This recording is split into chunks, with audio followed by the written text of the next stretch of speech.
Hi. Hello. Sorry, I'm having a bit of technical difficulties at the moment. Right. Okay, that's great. So it's still not working. That's fantastic. One of these days I'm going to get my chat to work, I swear. One of these days. That day is not today, though. Not today. Alright, I didn't even mean to click onto this cam. Okay. Hello, interwebs. I'm back from the dead yet again to talk nonsense, and I think my mic might be too sensitive right now. How do I fix that?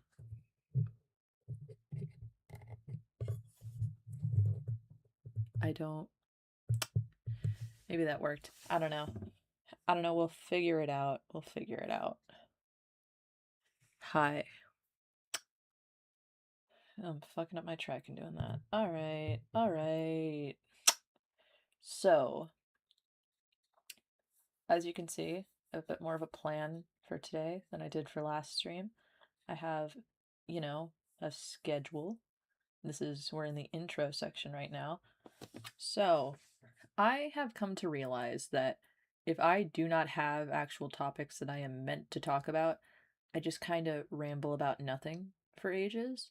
And I don't really want my streams just be me rambling about nothing for ages. I want to actually have things to talk about. And so I decided that since I want things to talk about, I am going to just talk about the things that I've been meaning to do anyway.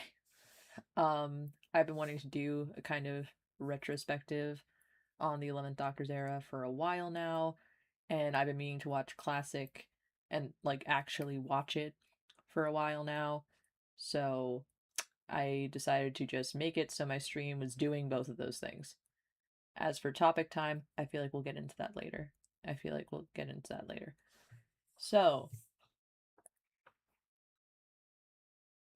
during today's 11th era time, we are going to be going over the 11th hour, the Beast Below, which I keep accidentally wanting to say the Star Beast. That's a completely different episode, and we are not talking about that today, because that could make up an entire stream all on its own. And, of course, the Winston Churchill episode. I know it has an actual name, but I only ever think of it as the Winston Churchill episode, so that's what we're calling it. So we have the 11th hour, the Beast Below, and the Winston Churchill episode. Then we're gonna have a little break. I'm gonna, I don't know, focus on Roblox, stretch, do other stuff. Then we're gonna get into the episode of Classic Who I watched.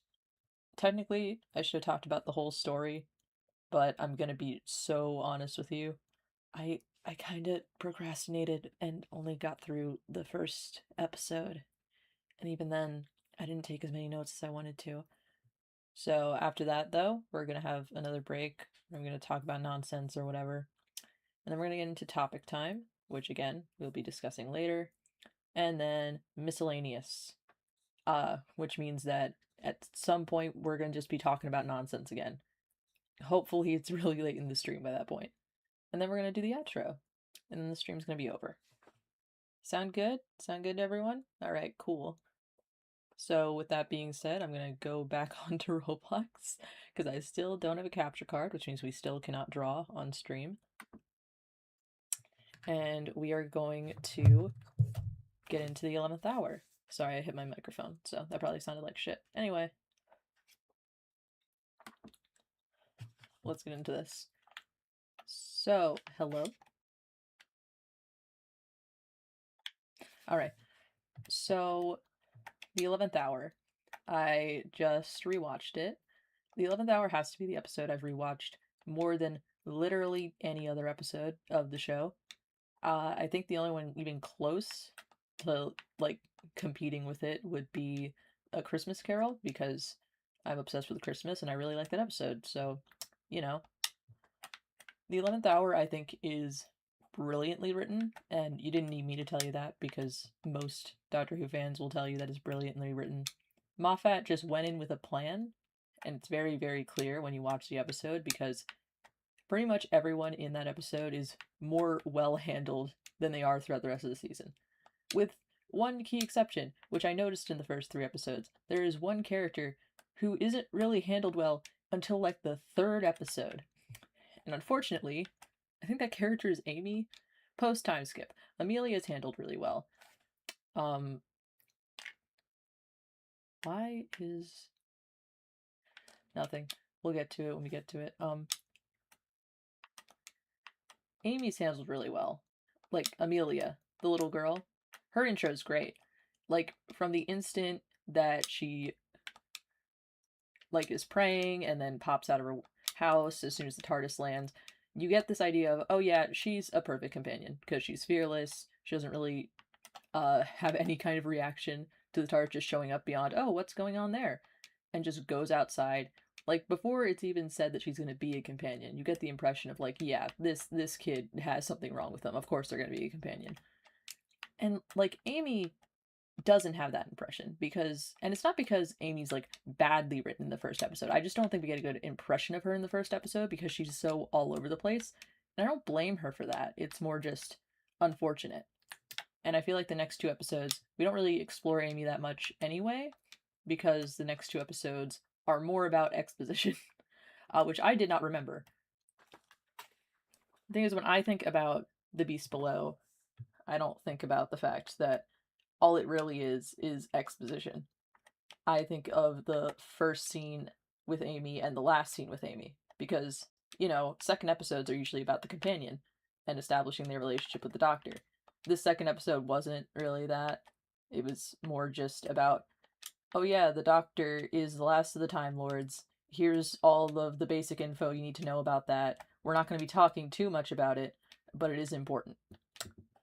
Which, like, is good.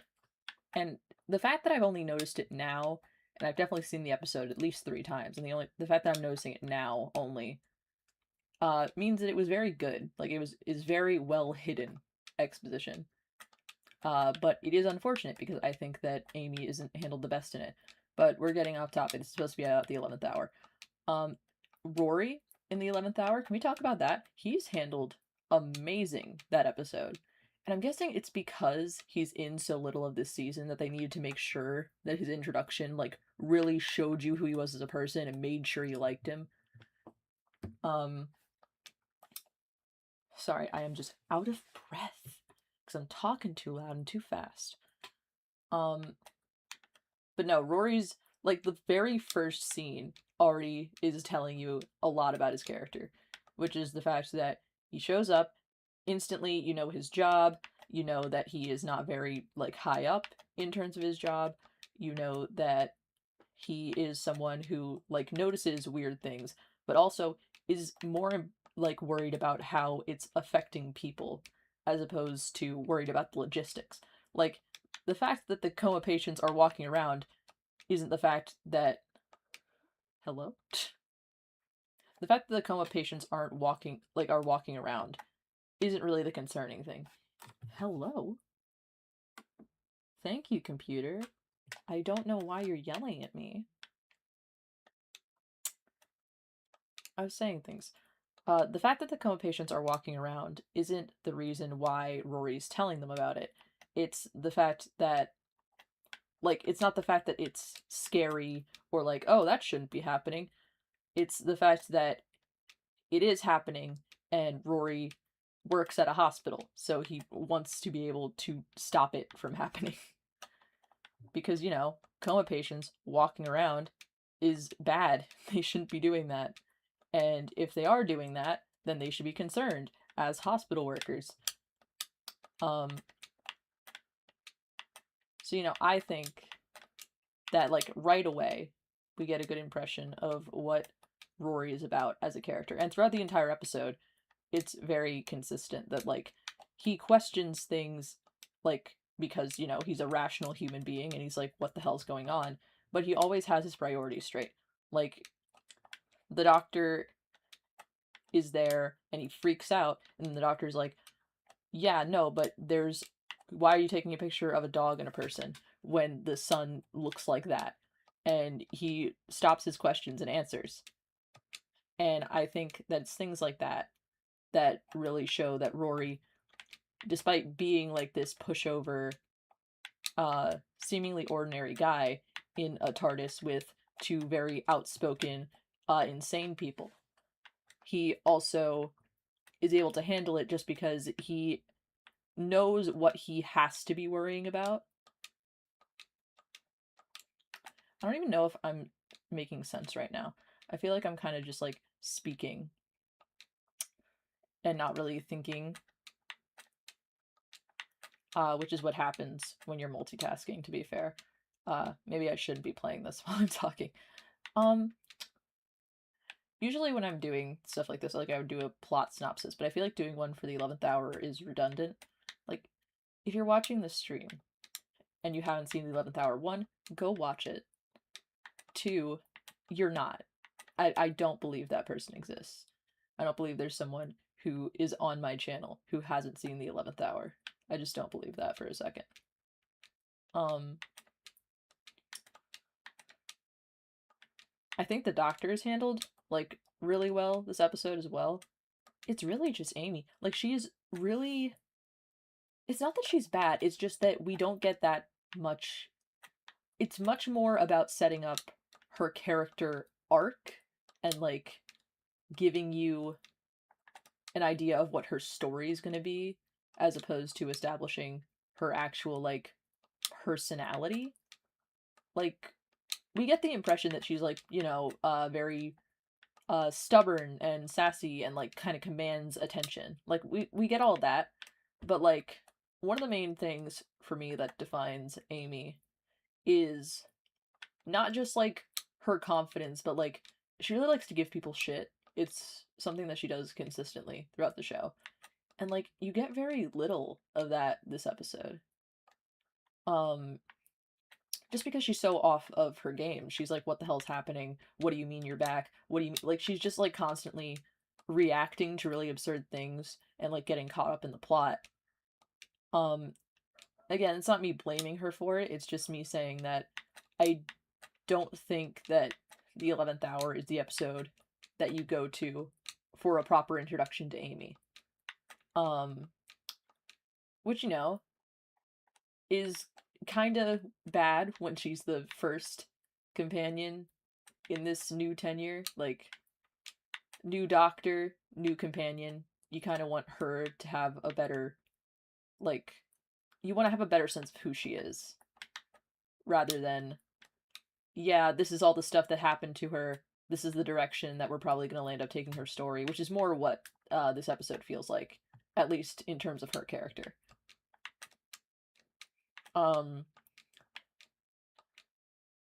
That being said, how about I actually talk about other stuff in the episode, besides just Amy and the Doctor and Rory? I mean, the problem is, talking about things other than the characters in this episode is a bit difficult, because it's kind of, it's not a generic story. I feel like that's wrong to say. It's just that, Alien shows up. I guess I can talk to the cracks. The crack scene and everything going on there.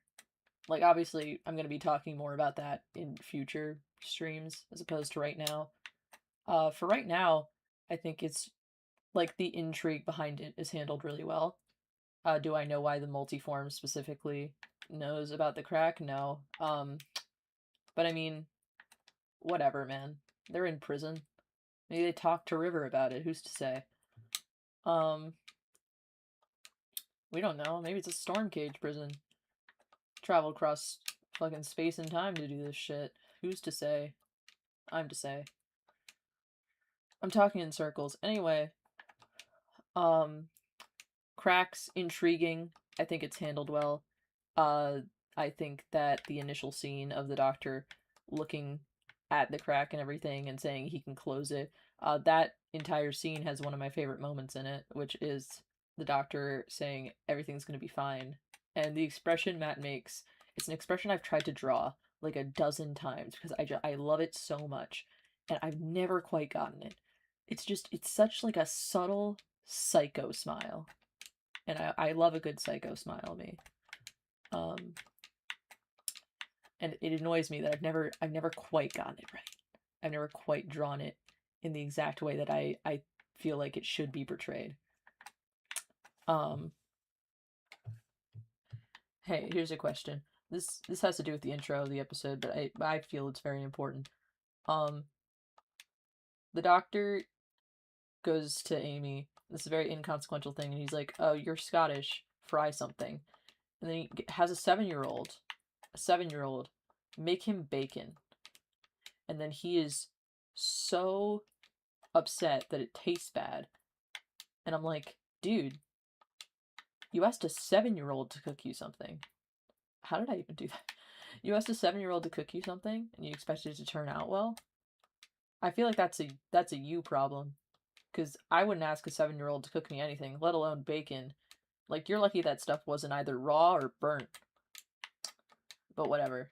Um, I feel like I just want to talk about like little character moments. I wrote notes down for these episodes, and I feel like I should be looking at them. But in order to like read them, I would need to like hold on.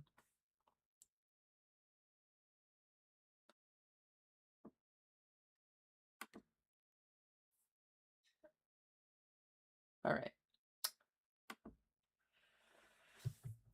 Oh yeah, I took notes on such nonsense. I noticed in the first scene that he had the sonic screwdriver in his mouth while he was dangling from the TARDIS, and my first thought was, how the hell did it even get in there?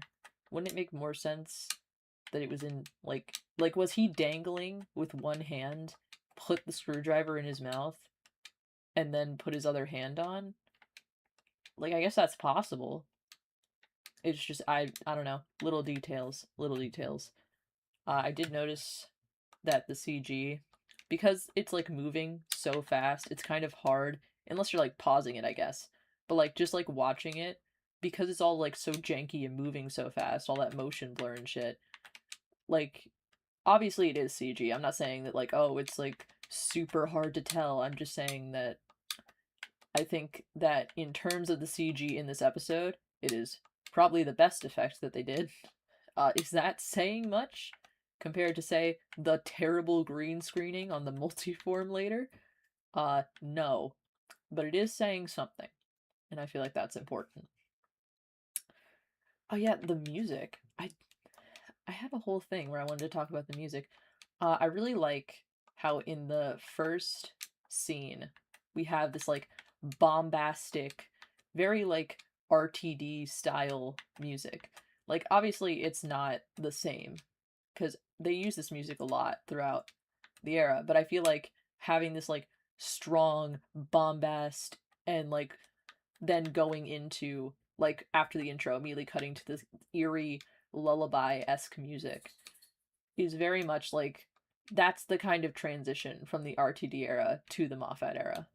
I feel like that scene of Matt like hanging out of the TARDIS and everything was kind of like the last breath of the RTD era transitioning into Moffat. Maybe I'm being pretentious about it. I don't know. It's just something I noticed with the music that I really thought was cool. Um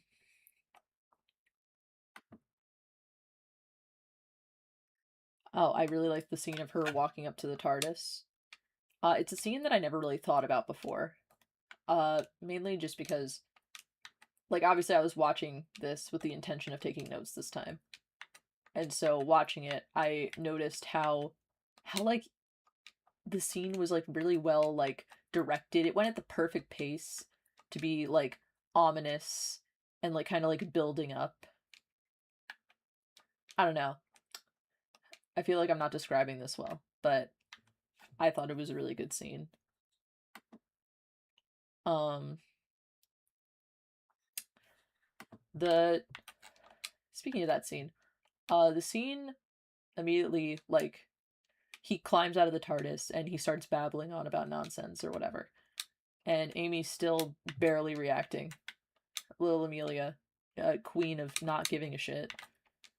And she mentions the crack, and I love how you can see his demeanor shift. Like the police thing, he's heard that a million times and he expected it.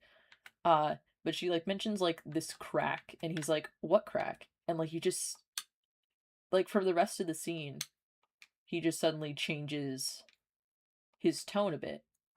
Like he went from being completely uninterested to interested. And I think that that was pretty cool. That was a pretty cool little acting moment from Matt. But I mean, I think that Matt just does great in this role, regardless.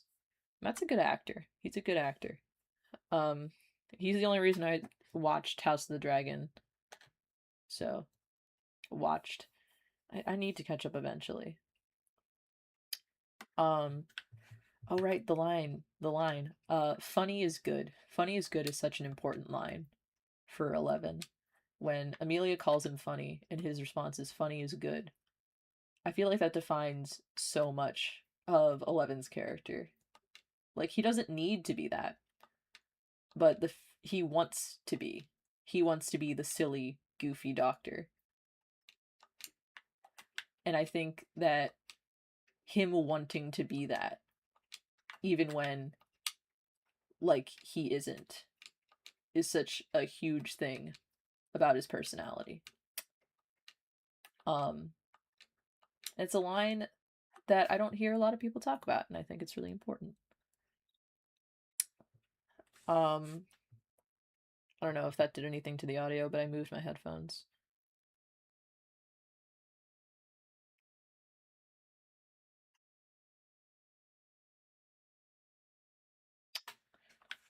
God, the doctor says, "Trust me, I'm the doctor." Reading my notes, I'm realizing all these little things that I didn't watch the episode that long ago, and yet all these little things just slipped my mind. But as he's leaving, he says, "Trust me, I'm the doctor," and it's so sad. Not just for the fact that he leaves, obviously, but Amy continues to trust him for way longer than she should have.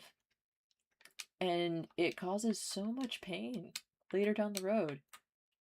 And it's all because of that, because she decided to trust this madman. And it obviously in ways it made her life better. But in a lot of ways it also ruined it. And I mean it's tragic. That line in context is tragic.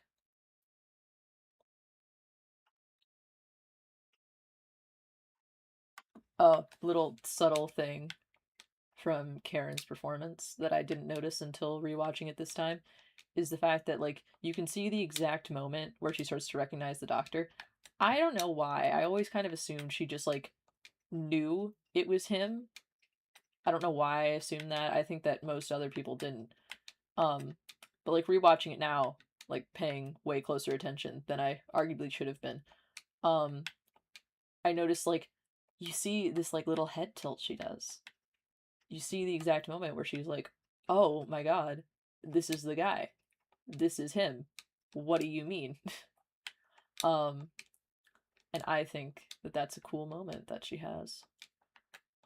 I feel like I'm not doing this in a very professional way. I feel like I should have had more of a script. I hate writing scripts. I hate them. I barely like writing notes, if I'm being completely honest.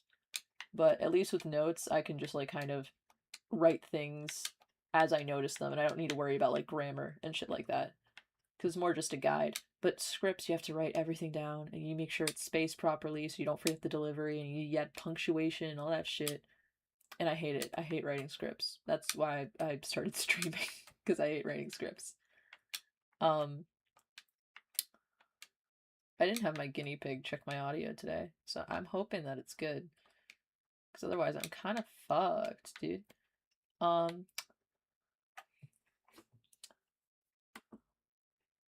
noticed that Amy had red nail polish, which I thought was fun, because that's usually River's color.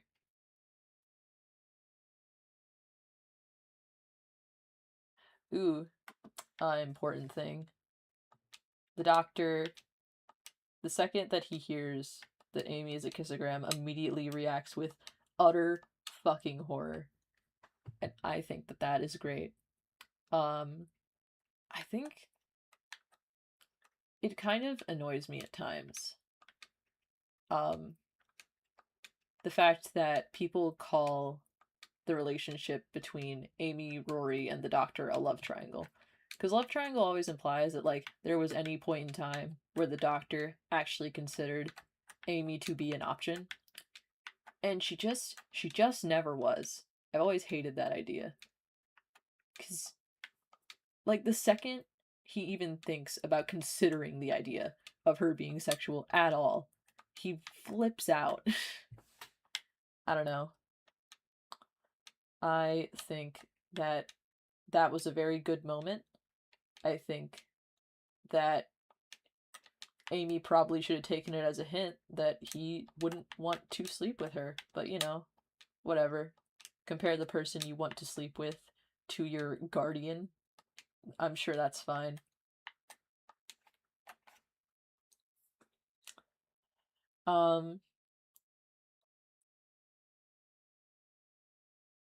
Ooh. So the scene where the doctor, and Amy, like the sun has just become blocked by the force field. And Amy's freaking out. And the doctor and her are like, you know, kind of going back and forth. And she's like, then I grew up. And the doctor says, you never want to do that. And it's just, that line, oh my god. The doctor in this episode, like when you think about it, it's not just the first thing he did. Like landing in her yard, that wasn't on purpose. That wasn't his fault. But like everything after that, it's just, it feels like he handled it in the worst way possible. And perhaps not intentionally, but like he definitely did undo years of therapy that Amy got. And like obviously like that therapy was convincing Amy that she was crazy and the doctor wasn't real. But also like I don't know, it's really weird looking at Let's Kill Hitler cuz you see the flashbacks to Amy like just before the doctor like walked back into her life. And you see that version of Amy and you see the Amy on screen in the 11th hour. And like obviously we know that it's just a result of Moffat getting a better grasp of her character by season 6. But like looking at it and pretending that these are real people for a second. Amy in the flashbacks in Let's Kill Hitler is just way more emotionally stable than the Amy we meet in sorry, this level's hard. Than the Amy we meet in the 11th hour. Like she's just much more stable emotionally and she seems much more like herself or like the herself that she will come to be in season 6. Like she's not written much differently. And unlike season 5 where she's like this very frantic kind of inconsistent manic person. And in season 6 she's a lot more stable. And in this flashback she's also a lot more stable. So it feels like the doctor just kind of like undid years of therapy and sent her kind of into a spiral. And this is our hero. This is our main guy we're talking about. And he did all this, and he's not really gonna get actual shit for it until season 6. Because in this season, we're meant to see the doctor as like the good guy. This is something that's gonna come up way, way later down the line. But my theory about the 11th Doctor's tenure is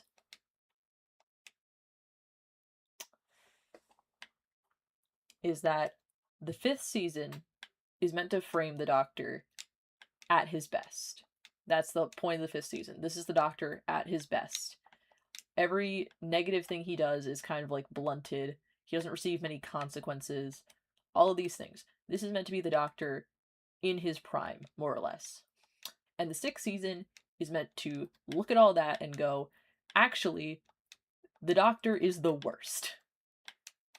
And it gives him consequences right out the gate. It's constantly bashing him into the ground, pointing out how reckless and egotistical and sociopathic the Doctor can be. I am knocking over my phone.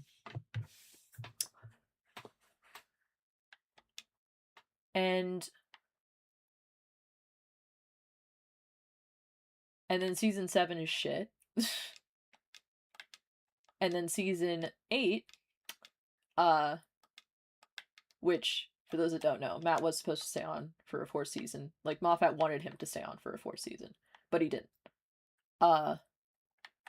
Because he just didn't want to, which is cool. I don't really care. But I feel like the 8th season was going to be the Doctor figuring out which one of these seasons actually was him. Is he the fairy tale hero, or is he the, like, fucking madman in a box? And in the end, the answer is neither. He's just some idiot who's trying his best. And that, to me, makes a lot more sense than the ending of season 7 for his character.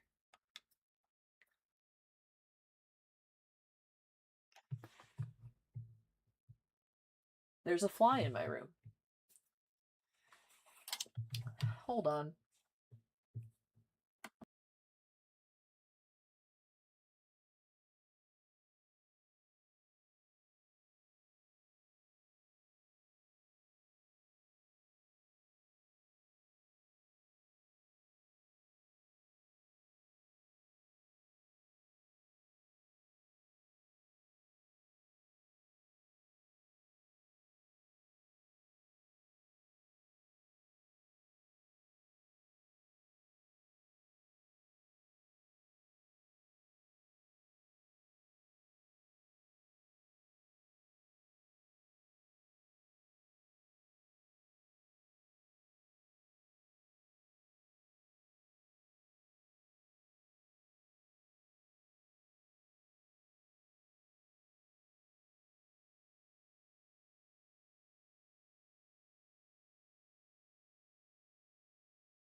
Hello? Alright. The fly is gone. Not dead, but I can't find it. So that's great. I don't even remember where we were. I don't even remember what we're talking about. I'm so angry. There was a huge ass fucking fly in my room. And I can't do anything about it now because it's vanished into... There it is.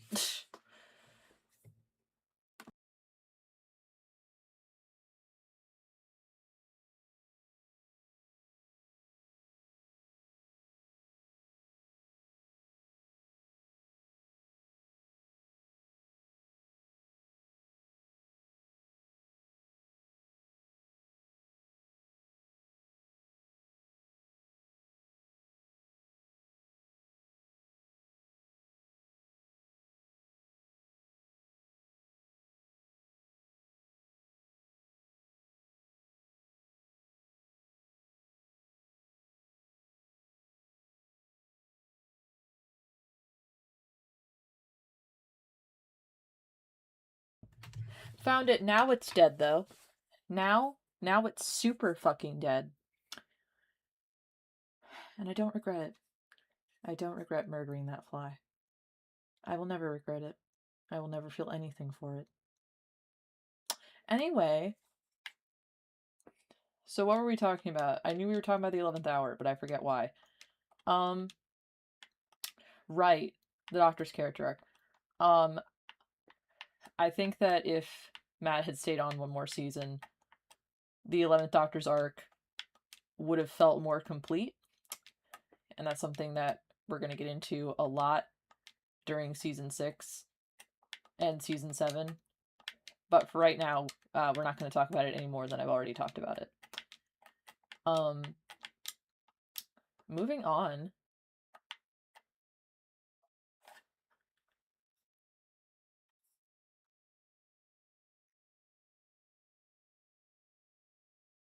Why does this keep doing this?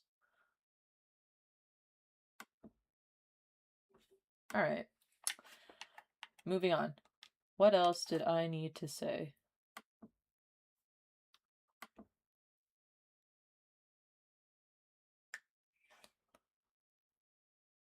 Right. Hoodaman. I love this line from the Doctor. I don't think that it's good. I don't think that it's like a particularly like good line. It's a little silly. But what I love about it is the fact that this is how the Doctor should be using slang. All of the time. And by how, I mean he should be using it awkwardly and infrequently, like he's an old dude trying to appeal to the kids. Because that's what the Doctor is. Russell, why does 15 say Yas Queen unironically, and he actually is supposed to be pulling it off? I don't think he does personally, but like 15 is meant to be using slang fluidly. He calls people babes and hun. And I'm just sitting here going, why is the Doctor doing that? Why is he doing that? He's meant to be old, Russell. Every version of the Doctor is meant to be old. Why are they talking like they're a Gen Z? What is happening right now? Anyway. The Doctor, when using slang, it should be cringe. It should be like an old man using slang. Because the Doctor's old. I don't know what 15's doing, but he has to stop. Is there anything else I need to say on the 11th hour while I'm here? The speech, obviously great. Obviously the speech is great. Our only, like, really good establishing scene for Amy is the ending scene, where she actually starts, like, making fun of him and talking about him in a way that feels very detached. Not detached. That's not right. Casual is more accurate. Like, she's not constantly freaking out. That's more my point. Like, she's speaking to him like she normally does throughout the later half of season 5 and all of season 6 and season 7, more or less. Obviously Amy has a bit different writing in season 7 just because of how much time has passed and everything. But like overall, I would say that the ending scene with Amy and the doctor is probably the best scene she has in the episode post time skip. Pre time skip, again, Amelia's great. But post time skip, I think the most, like the scene that establishes her the most is the final one. Yeah, I'm dead. Oh, hey. Outside of that, TARDIS interior, gorgeous. I love 11's first TARDIS interior. I need to emphasize first TARDIS interior because the second one is AS. But I really love the first one. It is my favorite TARDIS interior by far. It's just so whimsical. The other TARDISes don't have anywhere near the level of whimsy. You've got to be kidding. Anywhere near the level of whimsy that 11's first TARDIS does. And I love that. In that scene, there's this moment where Amy's like, there must be some reason you're taking me. You know, you've come to, like, my house in the middle of the night to take me away. There must be a reason.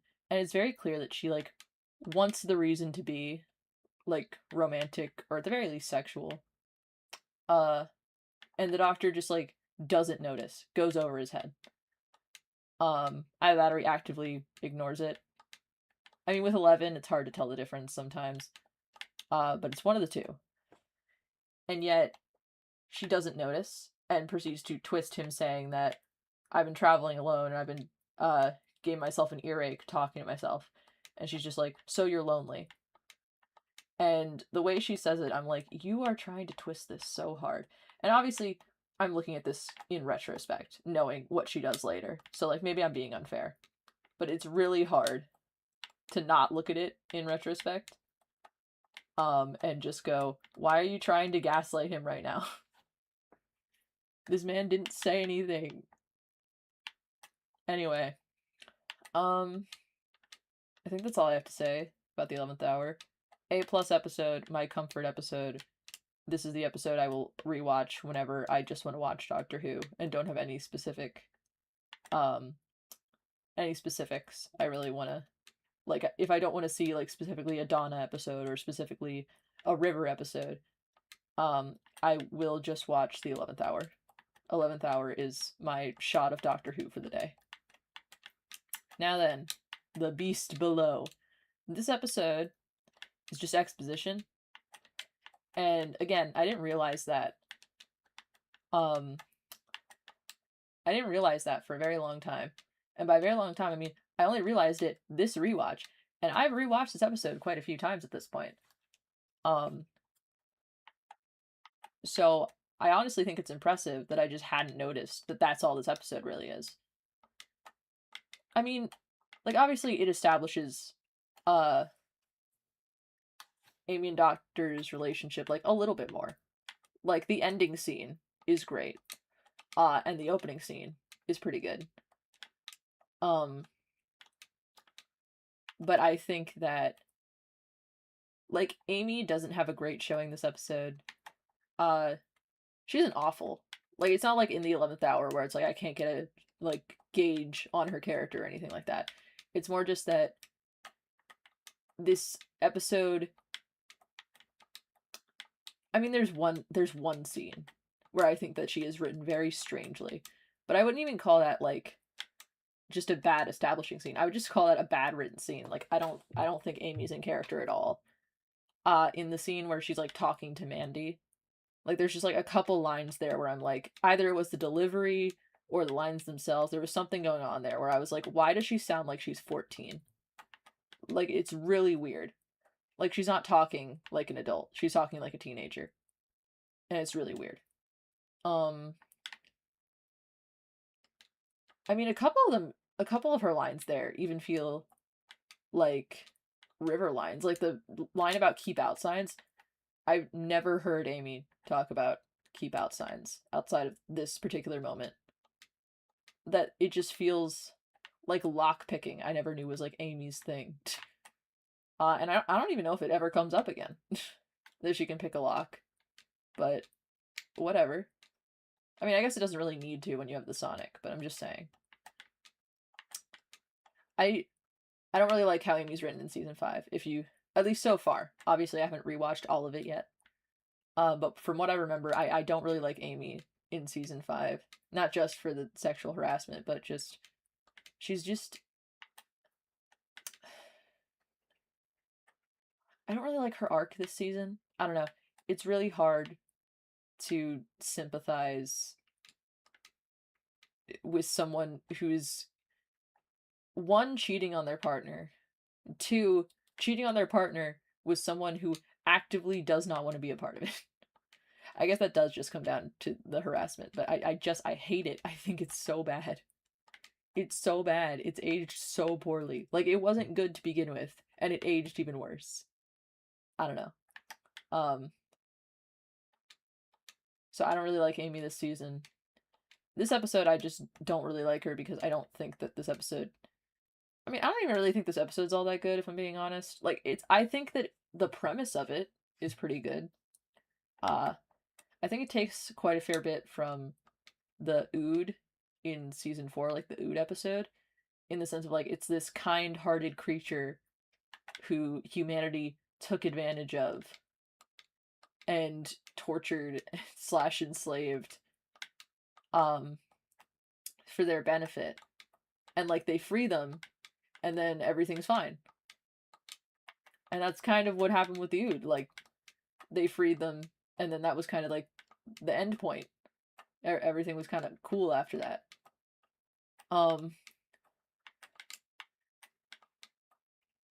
And this feels very like similar. Maybe it's just like the brain CG also kind of clued me into that, because I rewatched the Ood episode recently, and they have very similar visual with the Ood brain thing. So maybe it's just that.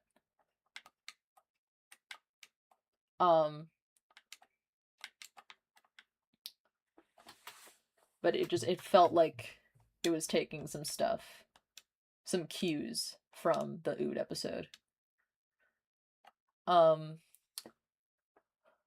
Outside of, what else can I really say about this episode? I mean, the ending almost made me cry because I'm a sensitive little bitch. I think that the doctor was pretty good this episode. I think this is one of the few times in this season where I think his breakdown, like screaming fit, was completely warranted.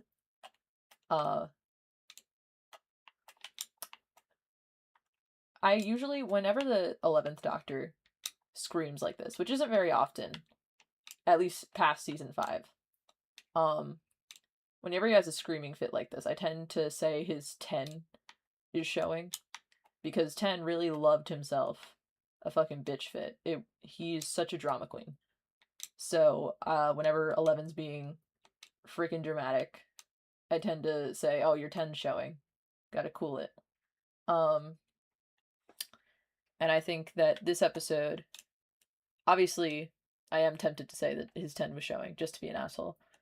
But I think that this was probably the best handled 11 freak out this season.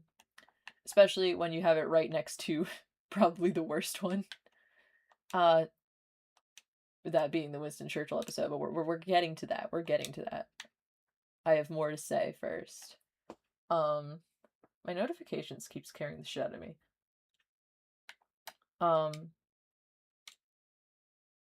I loved Liz 10. That's something I just need to say. I think that Liz 10 is great. Is she just another Moffat woman? You know, the badass, doesn't take shit from anyone, kind of flirty-esque woman that Moffat always writes. Absolutely, that is what she is. But I like that trope, first of all. Second of all, Liz is really pretty. She's really pretty. And that always makes it harder for me to hate the trope. uh, Fucking when she said to 10, I mean 10, when she said to 11, uh, one of the qualifications of him being the doctor was dumb hair. And I was like, yeah, you're right, because his hair in the fucking 50th looked like shit. We all remember 10's hair in the 50th. It looked bad.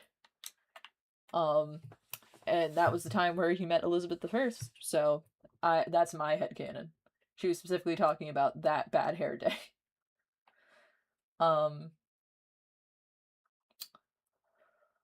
I I'm trying to think what else there's to say in this episode. I think, like, I'm not really talking about the plots of the episode. The plot of this episode is the Doctor and Amy land on this ship, and it turns out that it doesn't have an engine because the engine is actually an enslaved star whale. And turns out that they are torturing and enslaving this creature for no reason, because it actually showed up to help them because it was the last of its kind, and alone and sad, and so it wanted to help people, and it's meant to be a reflection of the Doctor. That's the general plot summary. Um, and I think that's a really good premise for an episode. I don't think it was executed the best. Like, for example, they keep feeding, trying to feed the star whale children, and the star whale doesn't eat them. And then you're just like, okay, so then why do you keep doing it if the star whale isn't going to eat them anyway? Is it just for fun to scare them? Is it so you have more slaves to work in the Tower of London? Like, I don't get why, if you know the star whale isn't going to eat the kids, why do you keep force feeding them to him? Also, here's a bigger question. Why are we feeding the star whale humans at all? Like, you're telling me there's nothing else on this ship that you could be feeding the star whale besides human beings? And they're force feeding this star whale human beings. Because, like, it's not like they're, like, he doesn't have his mouth open or anything. They are force feeding the star whale human beings. And it's while torturing it. It's so fucked up. And I don't get it. The Smilers as a concept, why are there half human ones? I don't even understand. Is it just so they blend in better? Why? Who cares? I don't know. It's stupid. Um, I I think that the fact that you protest the government, they just decide to sacrifice you. And my first response was, "Are we sure this isn't the American ship?" um, rather than the British one. To be fair, I don't know much about British politics. Maybe it's just as bad over there. I doubt it. God, I doubt it, especially right now. But, you know, the fact that North Ireland is part of the UK ship, but Scotland isn't, is so bizarre to me. Poor Ireland, man. I get it, Northern Ireland and Ireland are separate things, but I'm saying, either way. I just assumed that they would have a separate ship. I wasn't paying attention, clearly. Is there anything else to really say? I think that the Doctor was really at top form this episode. Oh, you know what? There is something I need to mention. This is a note for Russell. You're saying this guy was never a dad? This doctor? Not my doctor. My doctor is a doctor where when Amy asked him if he was a parent, his response is to immediately freeze and dodge the question because of trauma. That's my doctor. I don't know what fucking 15 is on. Maybe he was just lying to Kate. Totally possible. Better have been what was happening. Because you cannot tell me that the doctor has never been a dad. Not my doctor. Fuck you. Um,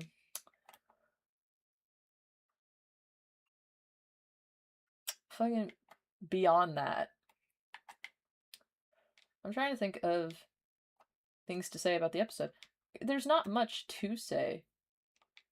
beyond, like, this is clearly meant to be, like, people who started with the 11th hour are meant to watch the episode immediately after and learn about, oh, the Doctor's last of his kind, like, all the rules and all that shit.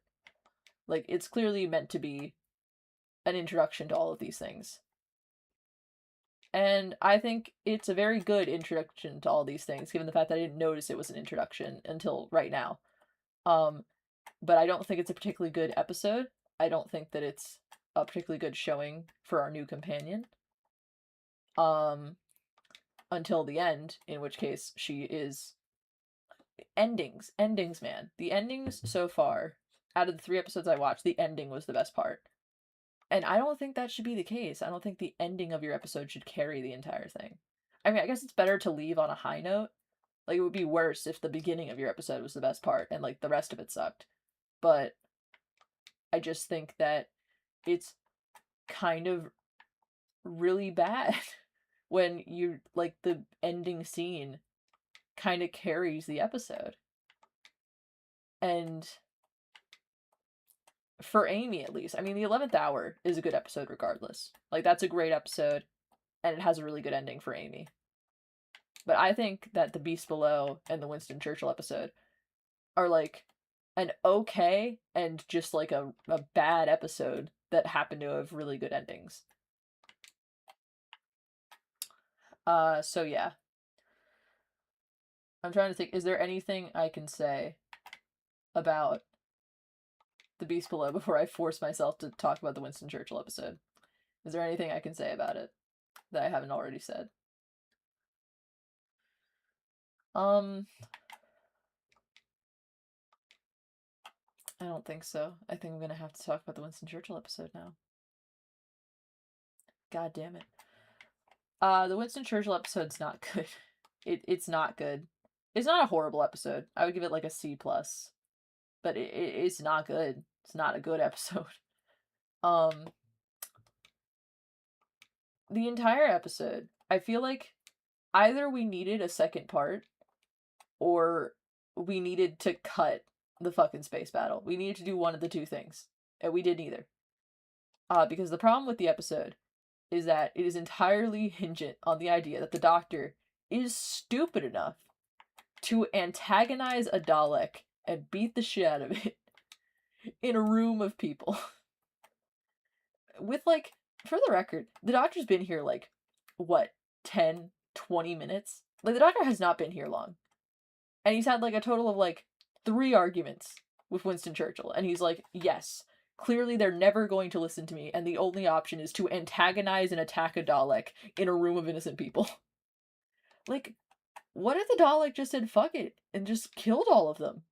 It could have. It's not like the Doctor had anything on him. The Doctor didn't have, like, a weapon or anything. He was just beating the shit out of it and expected the Dalek to stand there and take it, I guess. And, like, the thing is, like, the Doctor gives the Dalek what they want, and then 2 soldiers rush in. And then they are instantly killed, and those 2 people didn't have to die. Like, I just feel like if you were going to have the Doctor break down, and that was the thing that was going to happen, that's fine. Especially in the case of a Dalek. Like, I feel like, of course, the Doctor has trauma with the Dalek specifically.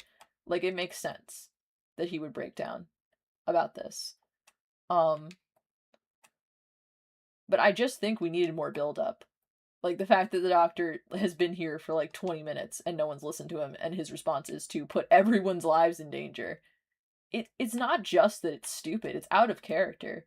We needed more time. We needed more arguments. We needed something. Not this. This was insanity. On the other hand, I do really like, if you took out the scene where the Doctor proceeds to put everyone in danger, and you just, like, showed me the first part of this episode where the Doctor's reacting to the Dalek, I really like how seriously he takes it, especially given the fact that Matt Smith's era is kind of blasé about the Daleks. I would say all of Moffat is kind of blasé about the Daleks. Like, this is probably the one example, besides, like, maybe Into the Dalek from season 8, that really shows the Doctor, like, reacting badly to a Dalek. And I wish we got more of that, if I'm being honest. I wish we got more of the Doctor reacting badly to Daleks in this era. Um so yeah, that's something. Uh the second he hears the laser and he's just like, that's not human technology. I know that sound. What is it? And you just see his expression change. Matt plays it really well. It's not just that it's well written, Matt plays it very well. Speaking of, again, the Doctor's at top form this episode. You know, beyond the fact, once we get over, like, the temper tantrum that he had and how he put everyone's lives in danger, like, if you just ignore that stupid shit, like, the Doctor has so many good lines this episode, and so many good moments. And honestly, it makes the fact that we just didn't have proper build up to him putting everyone's lives in danger even worse. Because, like, you just throw in this one really stupid scene amidst, like, a lot of really good Doctor scenes. Like, I wrote down quite a few lines just because I liked them that much. Oh, also, I wanted to point out, because I kept having to note it just because it was so bad. Matt's hair this episode, awful. Who was styling it today? Um,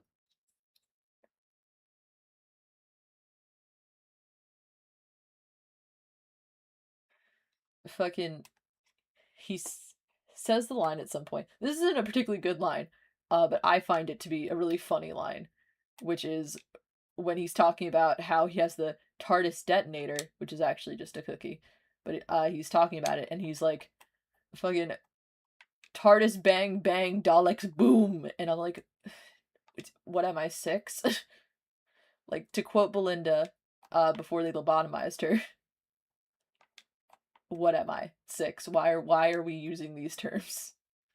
And the way he delivers it isn't better. Um, I think it's really funny, but I don't think that's a particularly good line. But I do really like. Where is it?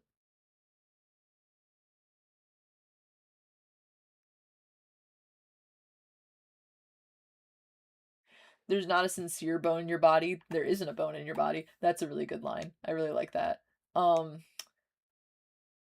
I really like the line where he, like, realizes why they needed his testimony, and he just goes like, "Oh, that's great. They don't even recognize you. Like, that's brilliant." And I love that. I love that. I love how that's acted. I love how that's written. That's just great. Speaking of, the second we get into the Dalek ship, it the episode freezes. Nothing happens on this ship. It's just exposition. We just stand there and exposit for, like, I think at least like 2 minutes. Where, like, the Doctor is just standing there holding a cookie and the Daleks are talking. And that's kind of it. And, like, he occasionally interrupts with a really good line. And I'm like, it's by far, like, the worst exposition dump so far. And given the fact that we're just after The Beast Below, which was, like, an episode that was pretty much all exposition, and then you go from that into this, it's, like, really, it's just such a contrast. Because, like, Beast Below, like, I'm not gonna say it was, like, the most subtle thing ever, but, like, I didn't realize what it was doing until this run through when I was actually looking at it critically. This episode, they literally just exposit directly for 2 minutes. At least. And I'm like, my god. Like, there's not even enough jokes to make it, like, that tolerable. Because, like, I really like Moffat does this a lot, where, like, he has an exposition dump, but he just throws in enough jokes to where, like, it's tolerable. Mark doesn't even do that. He just does the exposition and has an occasional one-liner, and we're just supposed to accept it. It annoys me. um, I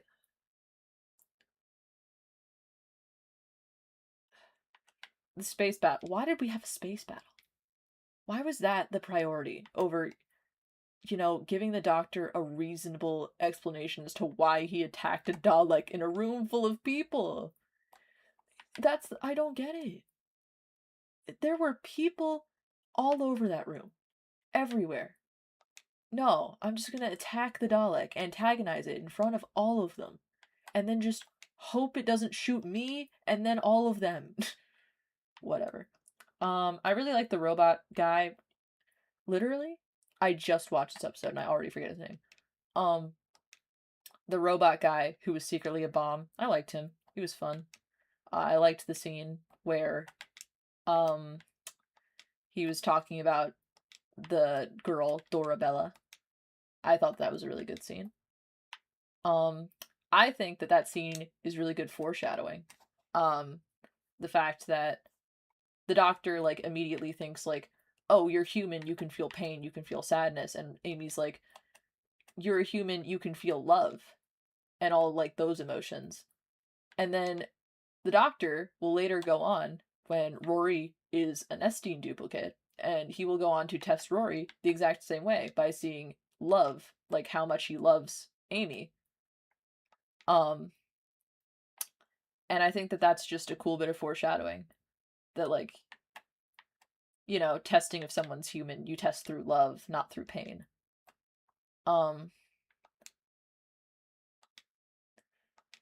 Speaking of Amy, actually, Amy is in fucking top form this episode. This is by far her best episode so far.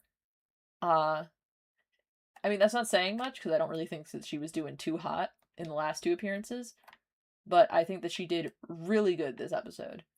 And from what I remember, up until, the freaking atrocious ending, she does really good in the fucking Flesh and Stone 2-parter. So, and then she kind of goes downhill again until The Lodger, if I remember correctly. Vincent and the Doctor, she might be okay. I'm gonna be honest, Vincent and the Doctor is just not my favorite episode. It's not that it's a bad episode, it's just not my favorite. Like, people... It's not that it's overhyped. I feel like that's wrong. It's sad. Like, it's a sad episode. And I think it's really well written. It's just not an episode where it's like, oh, I really want to watch that. It's an episode where I'm like, yeah, this has been sad. To be fair, I need to be in a certain mood to have my heart broken, which is why season 6 is my favorite season of the show. If you told me I have to rewatch season 5 or season 6, I would rewatch season 5. It's just a much lighter season. Season 6 is a season designed to rip your heart out, and then the ending is shit. Like, season 6 it's already sad, because it's meant to be sad. And then the ending is ass, so it doesn't make you feel better. So it's just kind of a miserable season. Well written. I enjoy season 6. But, like, because there is no hopeful ending, it's kind of just a miserable season to watch. And so I don't rewatch it very often. I feel like Vincent and the Doctor is very much the same. Where, like, it's a really good episode, but it's also just really fucking sad. And so I don't land up watching it as often. I was talking about the Winston Churchill episode up until a certain point, and then I got sidetracked. I think it's really weird that the Doctor is friends with Winston Churchill. I'm not the first person to say that. I don't get why the Doctor would be friends with Winston Churchill, of all people. It feels like they just really wanted to do a Winston Churchill episode, and they didn't want to talk about all the problematic stuff. And so they just didn't, and the problem is that if you don't, and you have the Doctor be friends with him, it feels kind of yucky. Also, the Doctor calls Winston Churchill dear, and the only other people he calls dear, from what I know, is River and the TARDIS. Which means either that Mark didn't get the memo, and... Well, Mark. Actually, no, this was still a Moffat script. Yeah, that was back in the Beast Below. So Moffat either forgot that he has this nickname reserved for romantic interests, or 11 is banging Winston Churchill. And I don't know which one of those is funnier, if I'm being honest. Because, Moffat, you are the one who made it so the Doctor calls these people dear. Like, that's. You made it his primary pet name for romantic interest specifically. And then you used it on Winston Churchill. What? So, like, that's funny. On the other hand, if 11 is fucking Winston Churchill, is that better or worse than being friends with him? Or is it about the same? I guess it would depend on how romantic they are. How intimate is their relationship? Or is it just a sexual one? Who's to say? This is getting so wildly off track. I just think it's a really weird choice for the Doctor to be friends with Winston Churchill. I don't know why that was a choice they made. You could have had Winston Churchill be in the episode and the Doctor just, like, not like him. You know, like you did with Nixon. But no. Fuck it, who cares? I don't know, it's just a weird premise. The Doctor being friends with Winston Churchill. It's a weird premise, weird idea.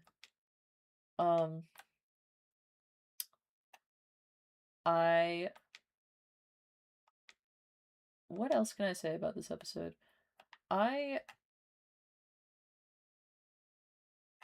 Hold on, let me look at my notes, because I know I have more to say. Right, the Skittles Daleks. I haven't mentioned them yet. There's not much to say. Yep, they still look dumb. They still look dumb. I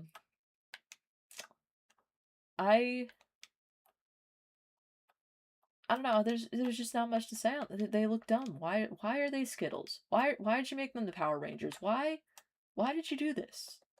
Why are they so colorful? We didn't need to do it. It's just not very intimidating is the problem. It's not the fact that, you know, like them being taller, I don't think is a big deal. Them having their giant ass butts isn't a big deal. I think the colors, like the thing about the Daleks, at least, like the thing about the Daleks that I've always found that, like, makes them slightly less stupid and slightly more intimidating is the fact that they look like this solidified army. Like, you just look out and you see this, like, sea of, like, these machines with their glowing eyes and their plunger hands, and you're like, oh god. Like, you see entire fleets of them. And, like, even though, like, obviously they're stupid, there's still, like, there's something intimidating about these, like, soldier machine looking things, all uniform, lining up, coming to kill you. That, like, that's slightly intimidating, even if the actual Daleks are stupid. And so, like, making them fucking rainbow colored kind of takes away the only intimidation that Daleks have, because Daleks aren't scary. They're just trash can robots with plunger hands and laser beams. And they're not scary. I love the Daleks. I don't think they're particularly intimidating in general. But taking away the only thing they have that makes them intimidating is just a bad idea. Because, like, I'm meant to be scared of the Skittle robots? Is that what you're expecting me to be scared of? I don't know if Moffat just, like, doesn't. Maybe Moffat thinks Dalek stories are, like, overdone. Maybe, like, under Russell, like, he thought that, like, oh, Russell did all the Dalek stories that, like, New Who fans will want, so, like, I'm just gonna not do them. Because, like, this is, like, one of the few Dalek episodes that Moffat has. I think it might be the only Dalek episode that 11 has. Like, I think the rest. Actually, no, Asylum of the Daleks exists. Right. I mean, I have controversial opinions about Asylum of the Daleks. I'm not gonna get into them. But like, I'm trying to think, is there any like episode, aside from the Daleks, is there any other episode that like the Daleks aren't just like a cameo? I don't think so. I think it's just those two. And Capaldi has the into the center of the Dalek. Um, and the fucking opening of season 9 is about the Daleks. Is there any other Dalek stories in his run that I'm just forgetting?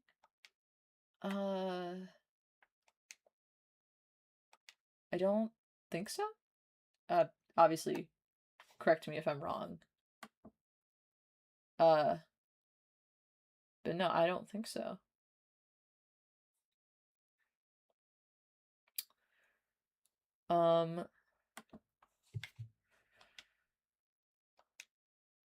What else can I really say? I really liked the ending of this episode. I feel like I said that earlier, but I really want to emphasize I really did like the ending of this episode. I thought it was a really good ending. The scene where they're going up to Robot Man and saying, "Oh, you definitely shouldn't run away. You definitely shouldn't go find that girl." Like that entire scene, I think was really well done. And I am a little bitch, so it did make me kind of emotional. So that did give the episode some points. This episode can't go higher than a C though. It just won't. I think that it's a C plus at best. I just feel like we needed more time. We either needed to cut the fucking space battle or we needed to have more time, like by adding a second part. Those are your two options, and you did neither of them. Because that's my biggest issue is the fact that the Doctor decides to antagonize a Dalek in a room of people and just like is shocked when two people get murdered. And he's like, "Oh, I just wanted to know what their plan was." Doctor, it's the Daleks. Whatever their plan is, it's not good. I don't know why. I don't know. I don't know.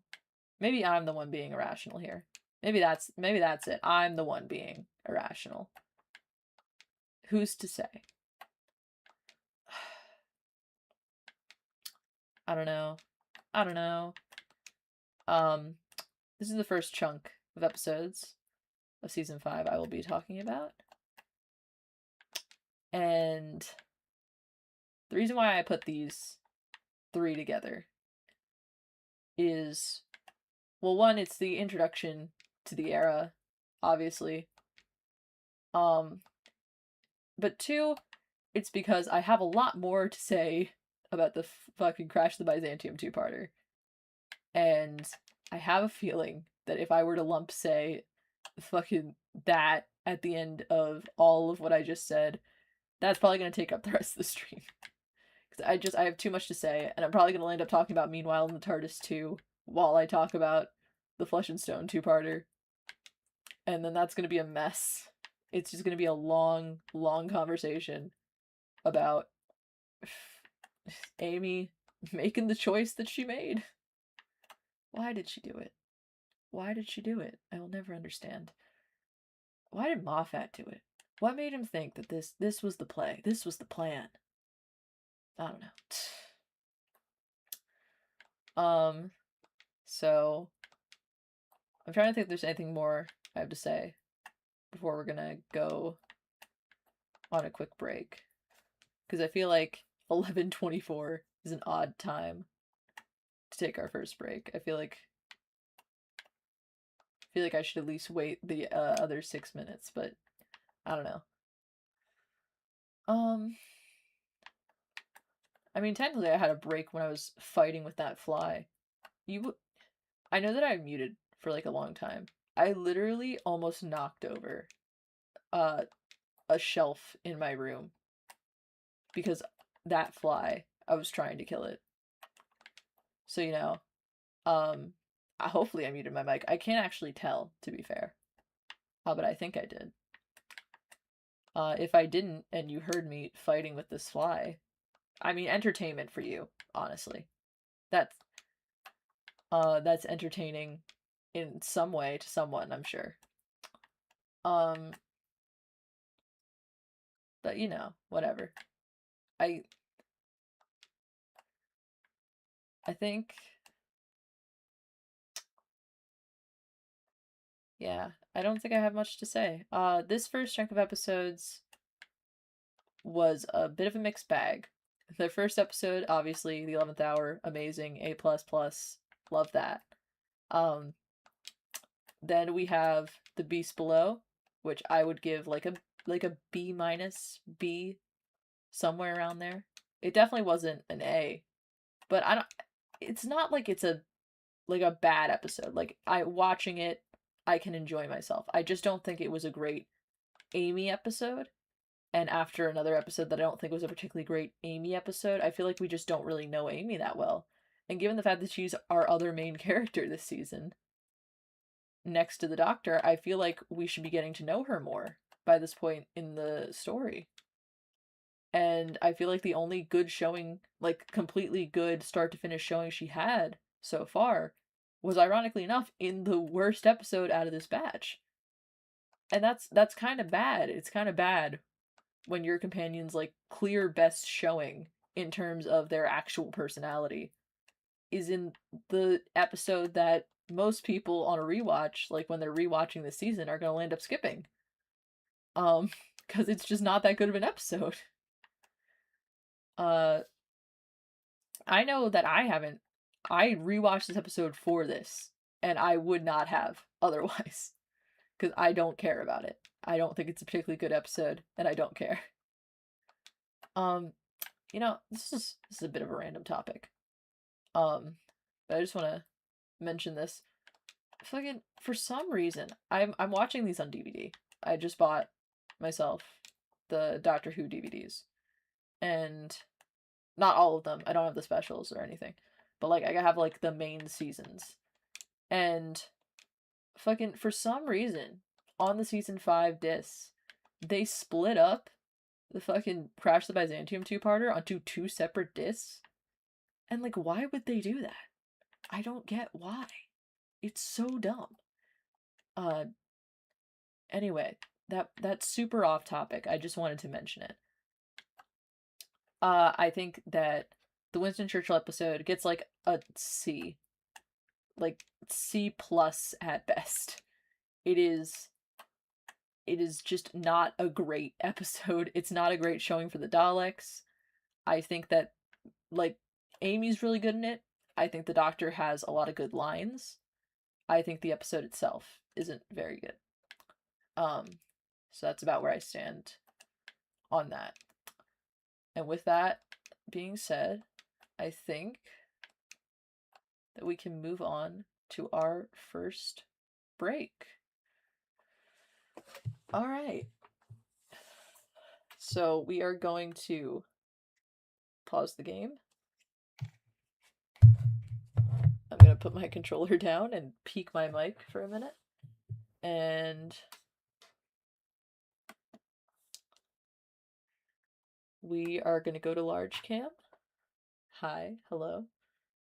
And I am going to freaking stretch, man. I am sitting in a really uncomfortable chair to do this stream. Okay. I'm gonna have some juice.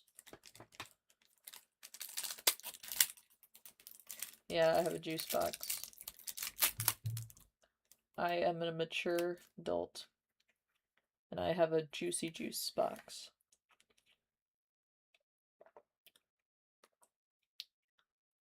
Do you appreciate my ASMR? I'm turning my mic off while I do this.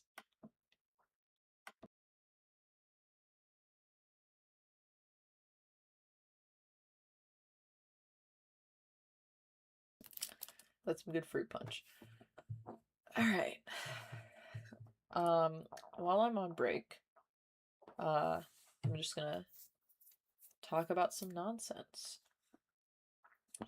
I worked a lot of hours this week, so I'm gonna be making a fair bit of money. That's some good news for the week. Bad news for the week. I had to wake up at like 4 a.m. the other day. And instead of doing that, I just didn't sleep.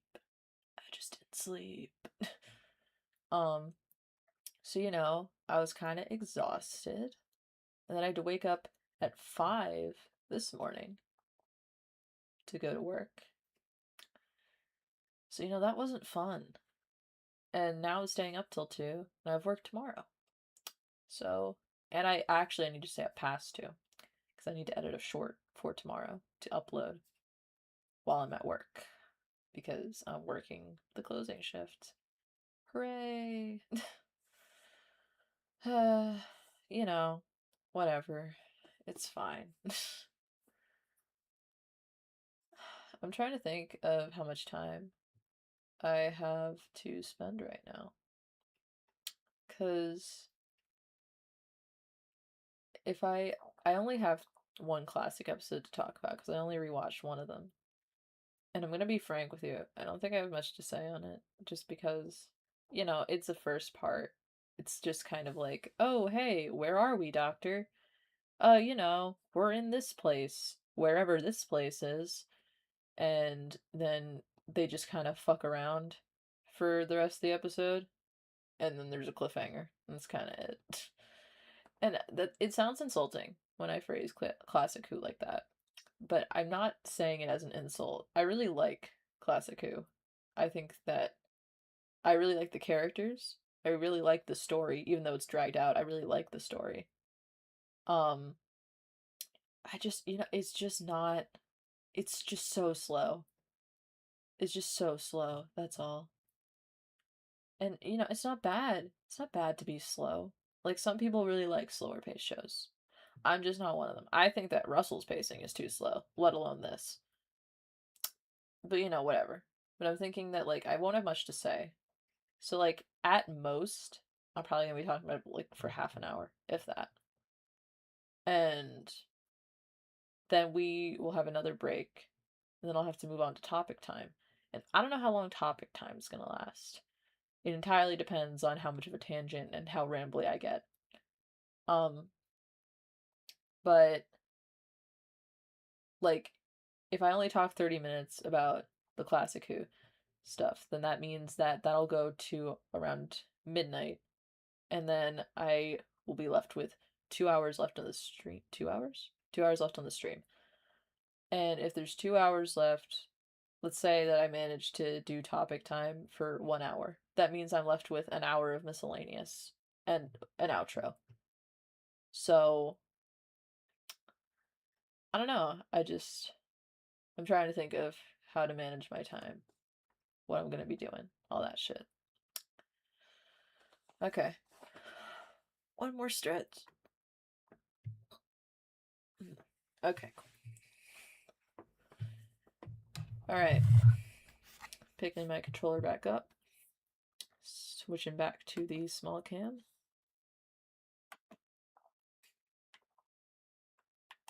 And back to Roblox I go. Alright. So, I'm watching Classic Who on Tubi. So, the first story I will be talking about is, not the actual first story. I think it's the second episode, and it's the first Dalek episode. I have watched through this story before. Like the entire thing. But I haven't taken notes on every single episode in that story. Only taken I've only taken notes on the first one.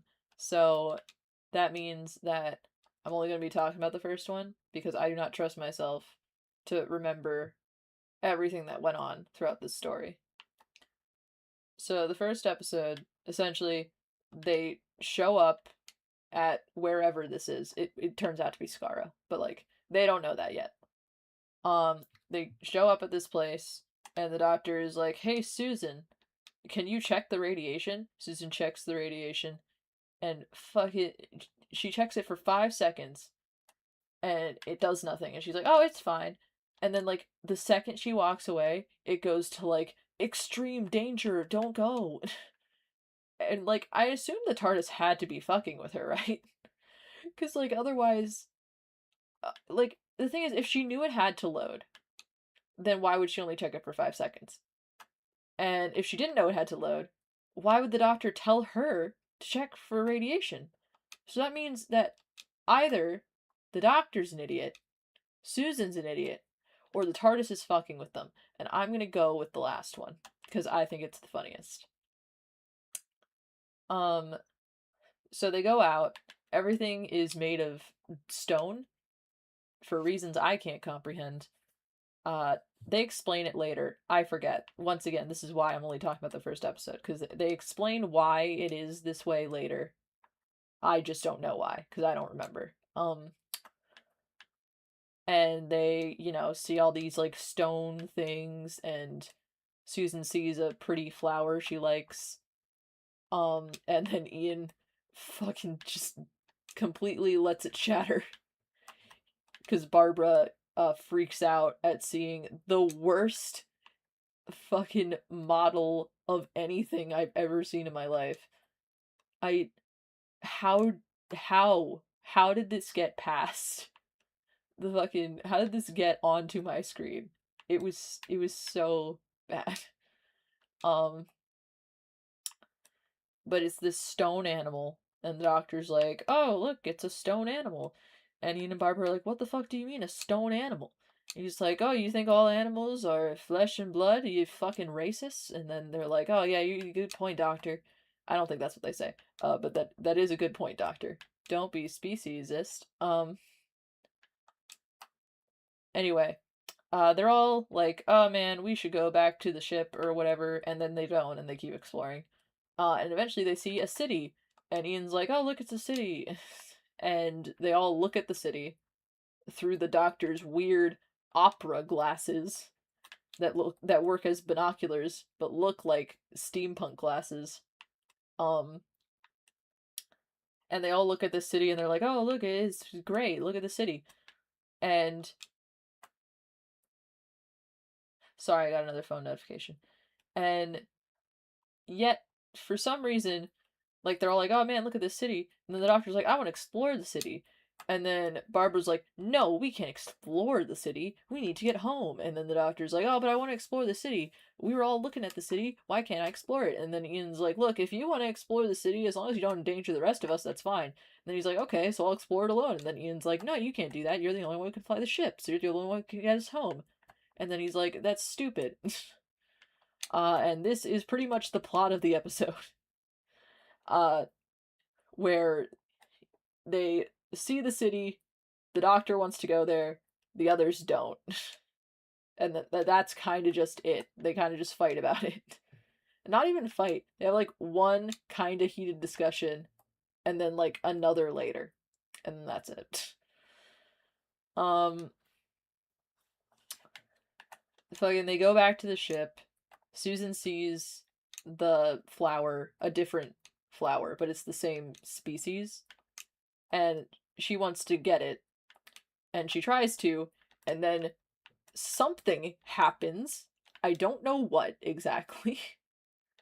Something happens, a noise starts playing, and then someone touches her on the shoulder. And she freaks out, rightfully so, and runs into Ian's arms. And then Ian's like, "Oh my god." And then she's like, "Someone touched me." And then he's like, "I don't believe you." And then the Doctor's also like, "I don't believe you." Off screen, for the record. They don't say it on screen. It happened off screen where she was like, "Someone touched me," and they're like, I don't buy that. No one can live on this planet. So all that happens, and then Barbara has this really cute conversation where she's like, "I believe you, Susan." And then Susan's like, it's fine. No one believes me. Everything sucks." Which she's just like me for real. So dramatic, girl. Same. Anyway. Then we cut over to the Doctor and Ian fighting. um, Honestly, I'm gonna get into this a little bit later. I love Ian. Ian is my favorite of this cast of characters. I love him. He's so fun. Um, I mean, I kind of like everyone on this TARDIS team, if I'm being honest. One is by far the least interesting out of all these characters, which is shocking to me. I don't know how you made the alien the least interesting one. How'd you even do that? That's not to say that I think like one is like, oh, he's boring. it's just to say that, like, the others are, like, so, like, charismatic that they kind of, like, take all your attention compared to one. Anyway, continuing on. They're bitching at each other, and then Ian mentions food, and then the doctor's like, "You're right, I'm fucking hungry, let's go eat." And then Ian's like, "Whatever." And they just drop the conversation. And they go to this machine that essentially, like, combines tastes to make food. Not to make, like, actual, like, food, but, like, to make a brick that tastes like food that already exists, essentially. And my first thought was, so, like, does one choose to eat food this way? Or is this the only type of food that the TARDIS can generate? Because, like, I always assumed that the TARDIS could just, like, have food there. You're telling me the TARDIS can make, like, an entire ecosystem room, but they can't make bacon and eggs? Like, I don't know. I feel like that's... obviously, this is the 60s. They didn't care. I'm just wondering if the Doctor still eats food this way. I feel like, I feel like 10 would eat food this way. Not, like, all the time, but, like, if he's, like, rushing out the door because he just couldn't be bothered, and, like, he can't be bothered to make breakfast, or, like, get it on the way, or anything, he'll just, like, use this machine and just make himself a bacon and eggs bar. And then he'll just, like, go with that, and Donna's like, what the fuck? Honestly, I think that invention is pretty neat. I am just curious if it still exists in the TARDIS today. That's all. Anyway, the episode continues. Someone is awkwardly tapping on the TARDIS door, and Susan's like, I fucking knew it! I told you all! And then, they're all like, no, there's no one there, because there isn't on the scanner. And... fucking anyway. There's no one on the scanner, so they're like, okay, cool. So there's no one there. Even though we just heard the tapping. Clearly there's no one there. I don't know what you're talking about. Anyway, they are like, hey, doctor, I want to leave. We all want to leave. You're the only one who wants to stay. Fuck you. Please, please just let us go home. And the doctor's like, fine, fine. Except for he's a liar. But we don't learn that yet. I don't think. Unless I just missed it. But I'm pretty sure we don't know that yet. He secretly, takes out a piece of the TARDIS. And then he pretends, and then he flies, and like, oh, it's not working. Even though he has the piece to fix it. And all of them are like, what do you mean it's not working? And he's like, oh, this piece, I need it refilled with mercury. And he's like, I don't have any mercury on board. And then Ian's like, well, where are we going to get mercury? And the doctor's like, I don't know, we must get some somewhere on this planet. And then he's like, well, the only chance of finding mercury on this planet, as far as I can tell, would be the city. And then, like, everyone kind of, like, does, like, a... Because, obviously, the doctor wanted to explore the city. And all of a sudden, they need to go to the city to hopefully find some mercury. Speaking of doctor, please stop touching the thing that is apparently filled with mercury in your bare hands. I don't know if that's good for you. I mean, Time Lord, maybe it's fine for him. Maybe stop holding it so close to Ian, though. Anyway, so they go to the city, and the doctor's being, like, all, like, happy and exploring and shit, and they all split up and go down these different hallways, and then that's kind of just, like, the rest of the episode is just kind of like them wandering around, going down hallways. Mainly Barbara. Barbara has a lot of not fun wandering in this hallway, and then a Dalek shows up. Not that she knows what that is yet, but we do. We know what the Dalek is. And the Dalek shows up and is like, haha, I've come to kill you. That's not what happens. It shows up, we see, like, its plunger hand, I think, but we don't see the rest of it. And Barbara screams, and that's our cliffhanger for the episode.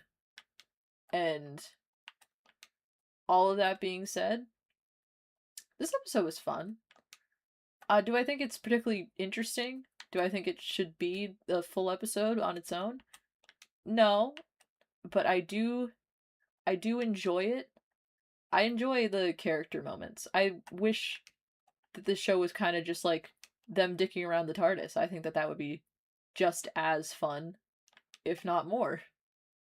Because I really just enjoy watching them all hang out.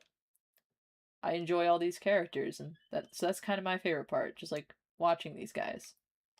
Um, so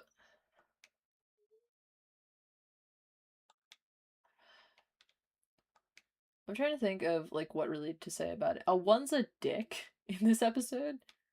He's just like an asshole. Why why would he decide that like Susan literally is like crying, like saying, "Grandfather, I don't want to go. I want to leave. I'm scared." And then he's like, he decides to sabotage the TARDIS, and I'm just like I get him not caring about like Ian and Barbara's opinions. These are two people who just broke into his house, and you know they've had an adventure together, but that doesn't mean he has to like them or anything. Um, so like I get why he doesn't care what they think, but it's really weird to me that like he doesn't give two licks of a shit how Susan feels about the situation. Um, but he really doesn't. And maybe in actuality this was foreshadowing to the Interstellar Song Contest. Maybe that's what it was. You know, Susan here begging him please to not be an asshole, and then Susan there begging him please to not torture a genocide survivor. It's all very, it leads into each other. All echoes or whatever. Um I'm very good at this game. Can't you tell how good I am at this game? Um I just I really yeah, I really enjoyed this episode. I thought it was, I mean, it wasn't like particularly like exciting, but it was fun. It was fun to watch. What the hell happened? Um and I think in a classic Who opening episode, all you can hope for is that it's fun to watch rather than like exciting, because like when you split all your episodes up into like 6 parts or whatever, it's kind of hard to make every single one of those episodes exciting. So like as long as it's fun, I think that's all you can really ask for. Um and this episode was that. Uh in terms of an introduction, because for me it was, to Ian, Barbara, Susan, and One. I think that Susan is definitely a mood. She's very like her just like being like, "Ooh, look at the pretty flower," and then freaking the fuck out as like the scary ominous sound plays, and then someone taps her on the shoulder, and I was like, that's just like me. She's just like me. Dramatic as fuck. um I think that the scene where she's like, "Oh, Ian, look at the pretty flower. It's so fragile. I don't want to break it." And Ian's like, "Oh, don't worry, I'll help you." And then Barbara screams. And then Ian's just like, "Barbara." And then she just drops the flower. He's just like, "Fuck it. Who cares?" "Oh, Susan, this flower, did you want it?" "Fuck you." That's not what happened.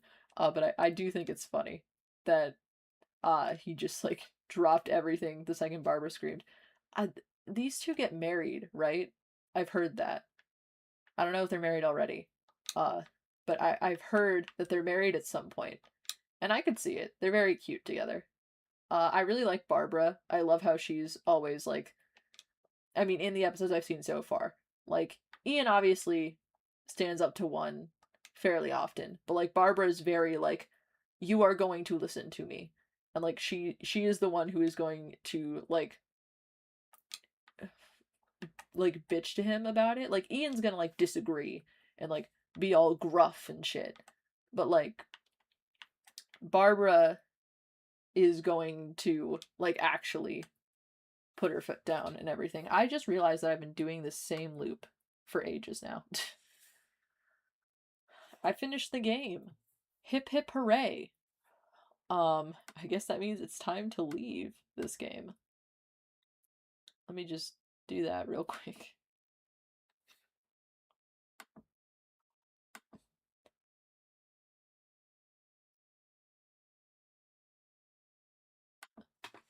Let me just... Okay. I'm gonna go on to a different game real fast.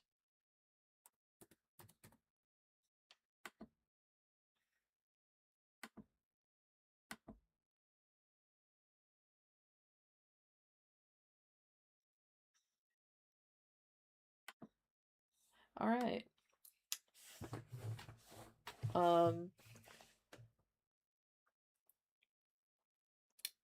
Back to what I was talking about. I think this was a fun episode. I liked one. He's a dick, but like I like him generally speaking. Um sorry. Yawn. Um I like one as a character. As a person. Again, shitty person, but I do enjoy him as a character. And that's what's important. Ian's my favorite. Barbara is probably second place. Susan's third. And one is like distant fourth. Uh Again, I don't think he's a bad character. I just think compared to the others, like there's really no comparison. I just think he's worse. Which to be fair, to be completely fair, I'm pretty sure that like Ian's the one who is doing most of the stuff because I think that Hartnell was having medical issues a lot during this era. So I think that Ian's just like the one, like the active character in a lot of situations. So I think that comparing them is a little bit rude. Because like it's just comparing the character who's doing very little to the character who is doing everything. And I don't know, I think that's a little bit unfair to Hartnell.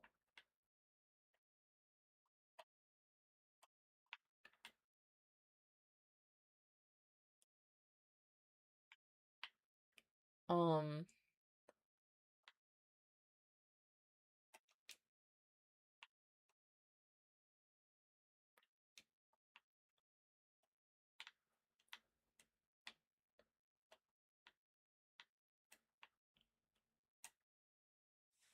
yeah. I I don't know. I think that I think that I can see why the show from this episode is something that people would just continue wanting to make. Because, like, the entire premise of this show is just very versatile. But, like, beyond that, it's like, I really like the characters that were introduced. So it makes sense that audiences enjoyed it and the people writing it enjoyed it. So, like, of course it was going to stick around. And, like, watching this, like, it's very clear why the show's lasted 60 years.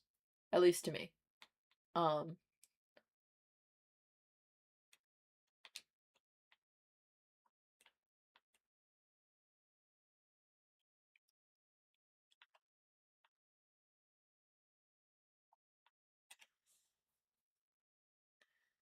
uh,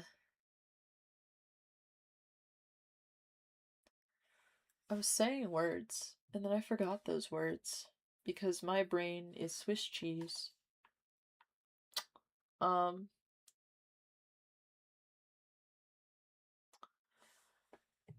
I don't know. I I liked it. I think that's the conclusion that I'm coming to. If I had to give it a grade, I would give it in terms of modern Who, probably like a D plus in terms of modern Who. I enjoyed it, but if I was comparing it to modern Who, I think that this would probably be definitely lower in terms of my general ranking. Uh, Comparing it to other Classicu, this one's pretty high up there. I don't like quite a few of the classic episodes I've seen. I think a lot of them are just as slow, but without as many fun character moments.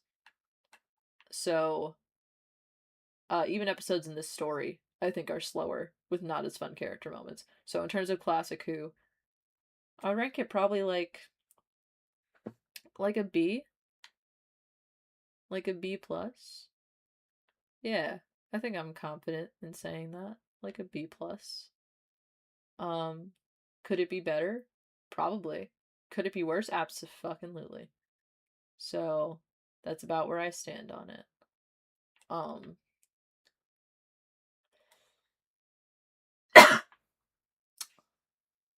did I blow out the mic doing that?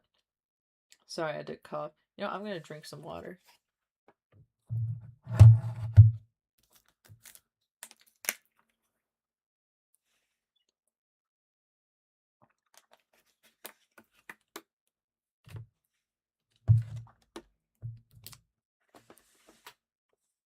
Okay. I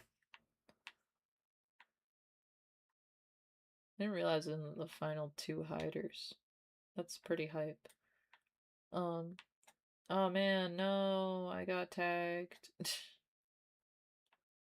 No. If only I could have been someone who cared. I'm trying to think, is there anything more to say on my recent Classic Who episode? I think that the Doctor struggling with emotions being something that has been a consistent thing about him from literally season 1 uh makes 14's random ability to say I love you even worse somehow. And to be fair, I already thought it was really bad. I think adding this onto it somehow made it worse. And that's impressive, if nothing else.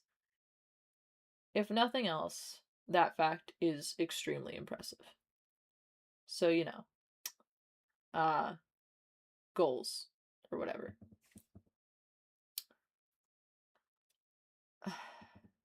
I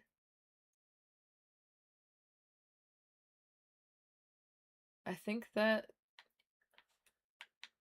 I have nothing else to say. And with that being the case, I think it's time for another break. But unfortunately, I'm in the middle of a game right now. So I'm not gonna break until after this game is over. Um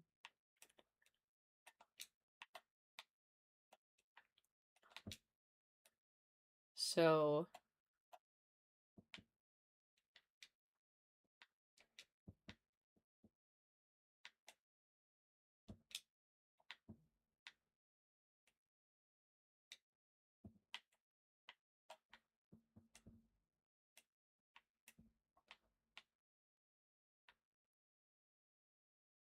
my plan uh my plan is to wait out this game and then we'll do our stretches and shit. And we'll do some more chatting about life, I guess. Then we're gonna get into topic time.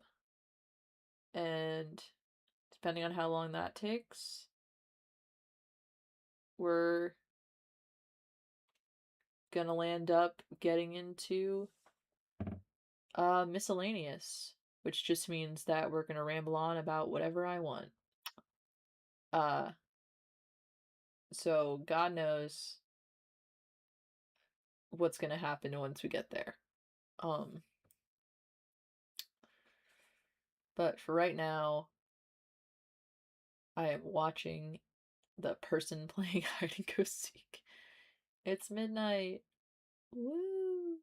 Make a wish or kiss someone. I don't know. What do you do when it's midnight?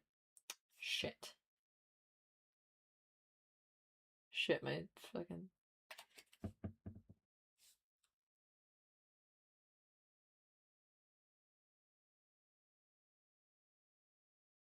My software crashed. I don't know why it does that sometimes, but it does. That's annoying. 2 minutes and however many seconds. What do we win if we win? Maybe I'll win some of my sanity back. That'd be nice. I doubt it, but it'd be nice. You know, let's talk about something while we're here. I work with dogs. Dogs are my favorite animal, and I work with them recently almost every day because we're in the busy season. So that means I'm actually getting hours for once. So that's fun. Dogs are the best. Hopefully, if everything goes according to plan, I am getting a dog. Myself, personally. I mean, my family has a dog. But I would be having a dog. Me personally. And I am excited. By the time of late October, early November, hopefully. That's my goal time. If everything goes according to plan. Like, obviously something could change, things happen. Life sucks and then you die. But I do hope that everything goes according to plan, because that'd be cool. If not, also, I mean, less cool, but like, I won't die or anything.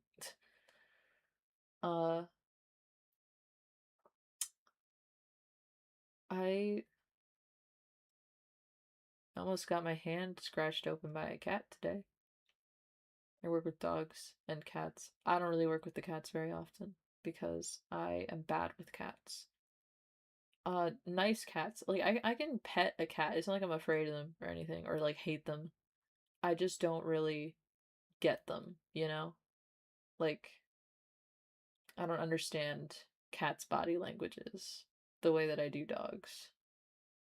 So it leads to situations where, like, you know, I almost get my hand scratched open. Uh, and so I don't really do the cats, like, give them their food and water and playtime and stuff. That's usually other people. I stick to the dogs because they're predictable. At least to me. It's maybe some people view dogs as unpredictable. I certainly don't. They're predictable. They're stupid. Oh shit! I'm still in the middle of a game. I almost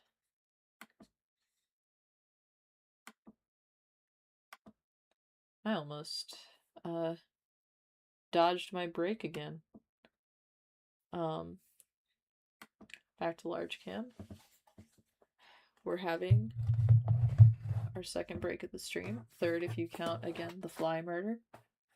But second official break of the stream, where I am going to stretch. Except for this time I am turning my mic off. And I am going to actually stand up and stretch. So, be back in a second.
And we're back. Alright. So, while we're here, I might as well say what topic time is. So, I don't post a lot of videos, but I really need to. So what I decided is that every stream I am going to have a section that I am going to try my best to stay coherent and on topic. And then hopefully, if I am coherent enough, I can edit it down into an actual video. And that video will go up Sunday at 12 p.m. Before the stream. You may have noticed I post my shorts at 12 p.m. Every other day except for Sunday, which was today. And that was because I didn't have any section of my stream that I could edit down into a video. This is hopefully going to be the section of the stream where I remain coherent enough and on topic enough and don't go on rambling tangents to actually manage to edit down a video out of what I'm about to do. Alright? Okay. So, what is today's topic time about? Well, today's topic time, I am actually going to make about the 10th Doctor.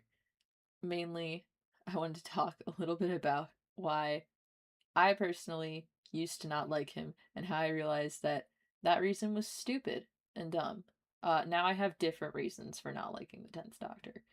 Well, not even different reasons. It's more just that I have reasons that actually make sense, and I have new reasons. Like, I already had reasons that made sense, but like my main reason for hating him didn't.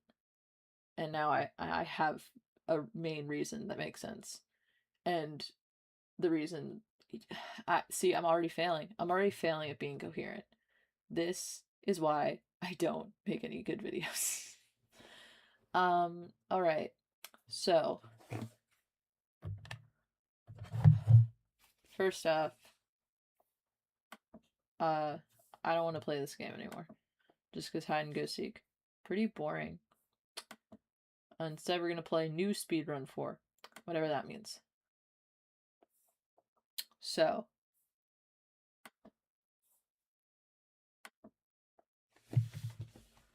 I don't like the 10th Doctor. I haven't made that any kind of secret. I've made it very clear from jump that I don't like the 10th Doctor very much. For a long time,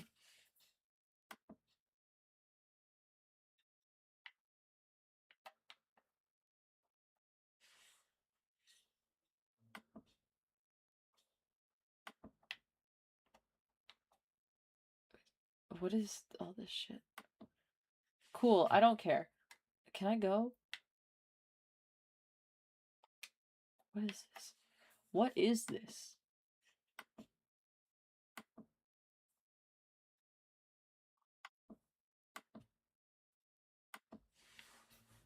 Alright, whatever. This is so dumb. Alright, so I don't like the 10th Doctor. I've made it no secret that I don't like the 10th Doctor. But for a while, I didn't like the 10th Doctor for different reasons than I don't like him now. For a very, very long time, I didn't like the 10th Doctor because I don't like Lord of the Flies. And that may sound crazy, but I promise you, it's not as crazy as you think it is.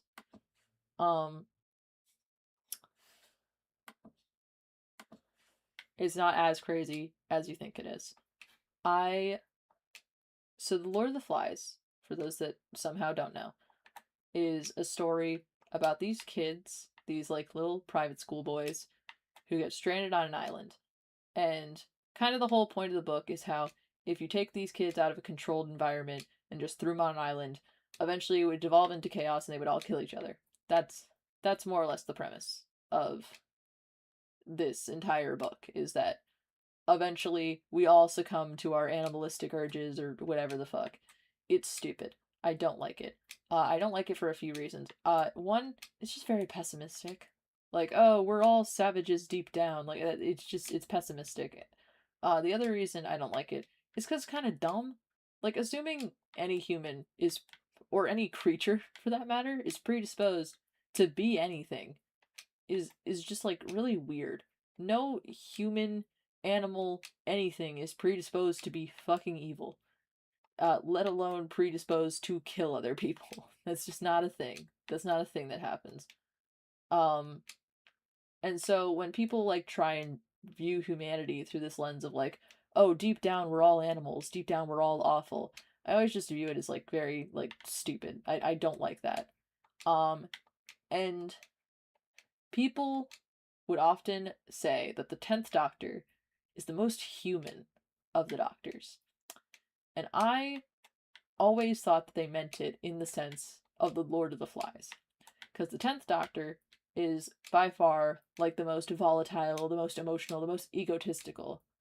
At least of the modern era Doctors. I don't know, maybe there's a classic era Doctor that's worse. But like in terms of the modern era Doctors, that's kind of the whole thing about 10 is that he's like volatile and overly emotional and, you know, all these things. And so I thought when people were saying, oh yeah, 10 is the most human of the Doctors, that's what they meant. They were saying that 10 is the most human of the Doctors because he acts in this particular way that is is human because we're all monsters and we're all animals and yada yada. That was what I always assumed. And because of that, I always thought that 10, like, I hated him because of this mentality. Because I think that's a dumb mentality, and I think Russell playing into it would be dumb. That's not what he did. I'm gonna get into that. That's not what happened. But I think, not only do I think it would be, like, just dumb for personal reasons, I also think it would be dumb for Doctor Who, because Doctor Who is a very, like, yeah, it has a lot of episodes which are just like, stop global warming, humans are dicks, yada yada.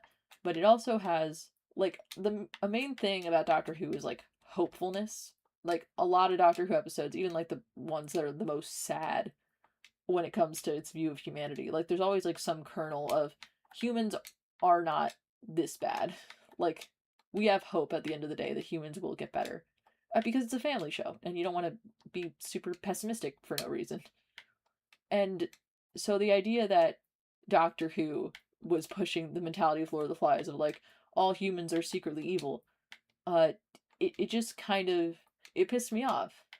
Um, and so I viewed 10 as being worse because of that. And I've since come to realize that that was wrong. Not viewing 10 as bad, but viewing 10 as bad for that specific reason. I need to keep emphasizing that because I don't like 10, and I'm going to explain that. But right now we're talking about this. So when people were saying that 10 was more human, I was assuming one thing. And it turns out that I was very, very, very, very wrong. When people say 10's more human, I don't think anymore that what they mean is the Lord of the Flies thing. I've come to realize that listening to them closer, what they really mean is that, like, 10 passes for human better than any of the other Doctors. Like, if you were to put all the Doctors into, like, a crowd of humans, 10 would be the one who, like, passes the most easily. And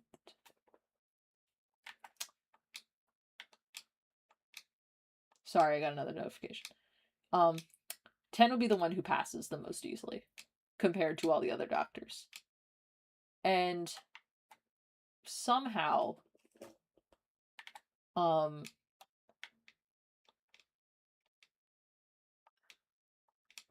why do I have so much pain in my neck?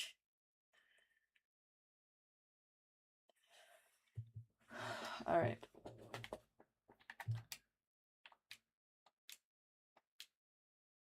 10 in a crowd of humans would pass more easily than the other Doctors as human because he understands social cues. He's very charismatic. He has a tendency to just not get distracted as easily. He thinks about what he says and how it sounds a lot more than the other Doctors do. And he's very good at brushing past, like, the weird stuff he says by just, like, being very, like, charismatic and casual. You know, all these things that make him pass as a person better, because it is, he's not acting as alien by not caring / not knowing social cues, or being more socially aware, being less impatient and blunt than other doctors. He's just better at acting human, unlike those other doctors who don't act human.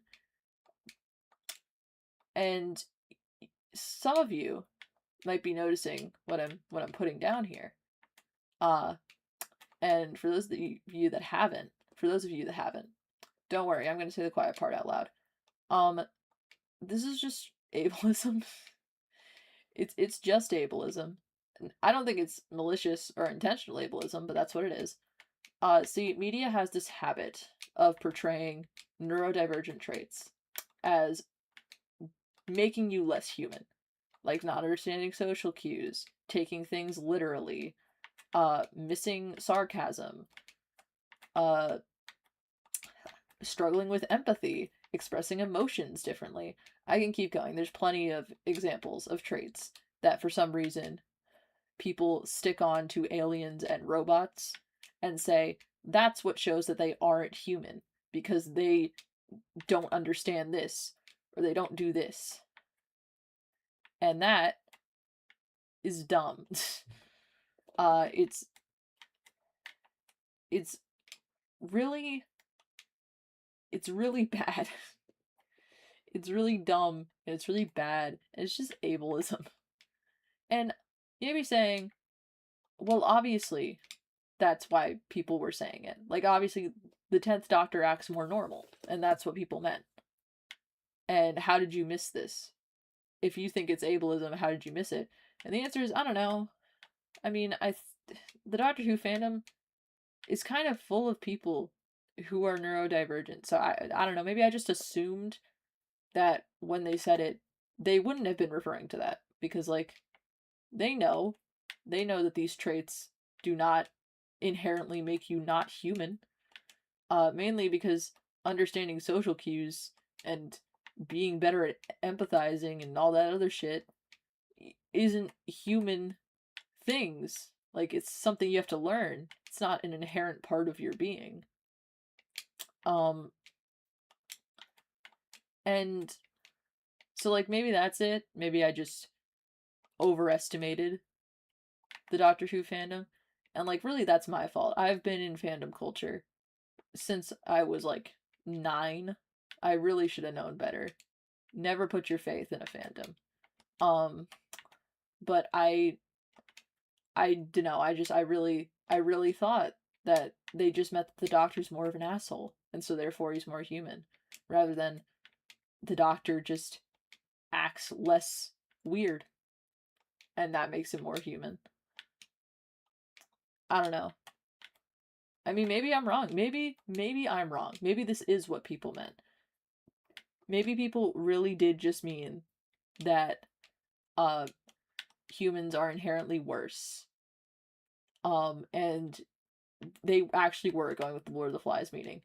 And I'm actually overthinking it so badly that I managed to trick myself into assuming that the Doctor Who fandom may have some ableism shit to work through.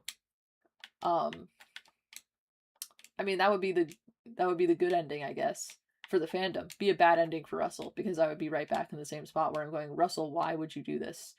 It would be a really bizarre writing decision. But, for the Doctor Who fandom, it would be the happier outcome. But yeah. I just think that it's really, really weird.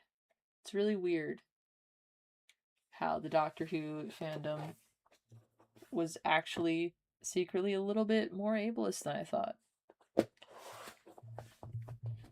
On the one hand, it gives 10 a lot more benefit of the doubt, to be fair. And with that being said, let's I feel like I should talk a bit about how I feel about 10 now.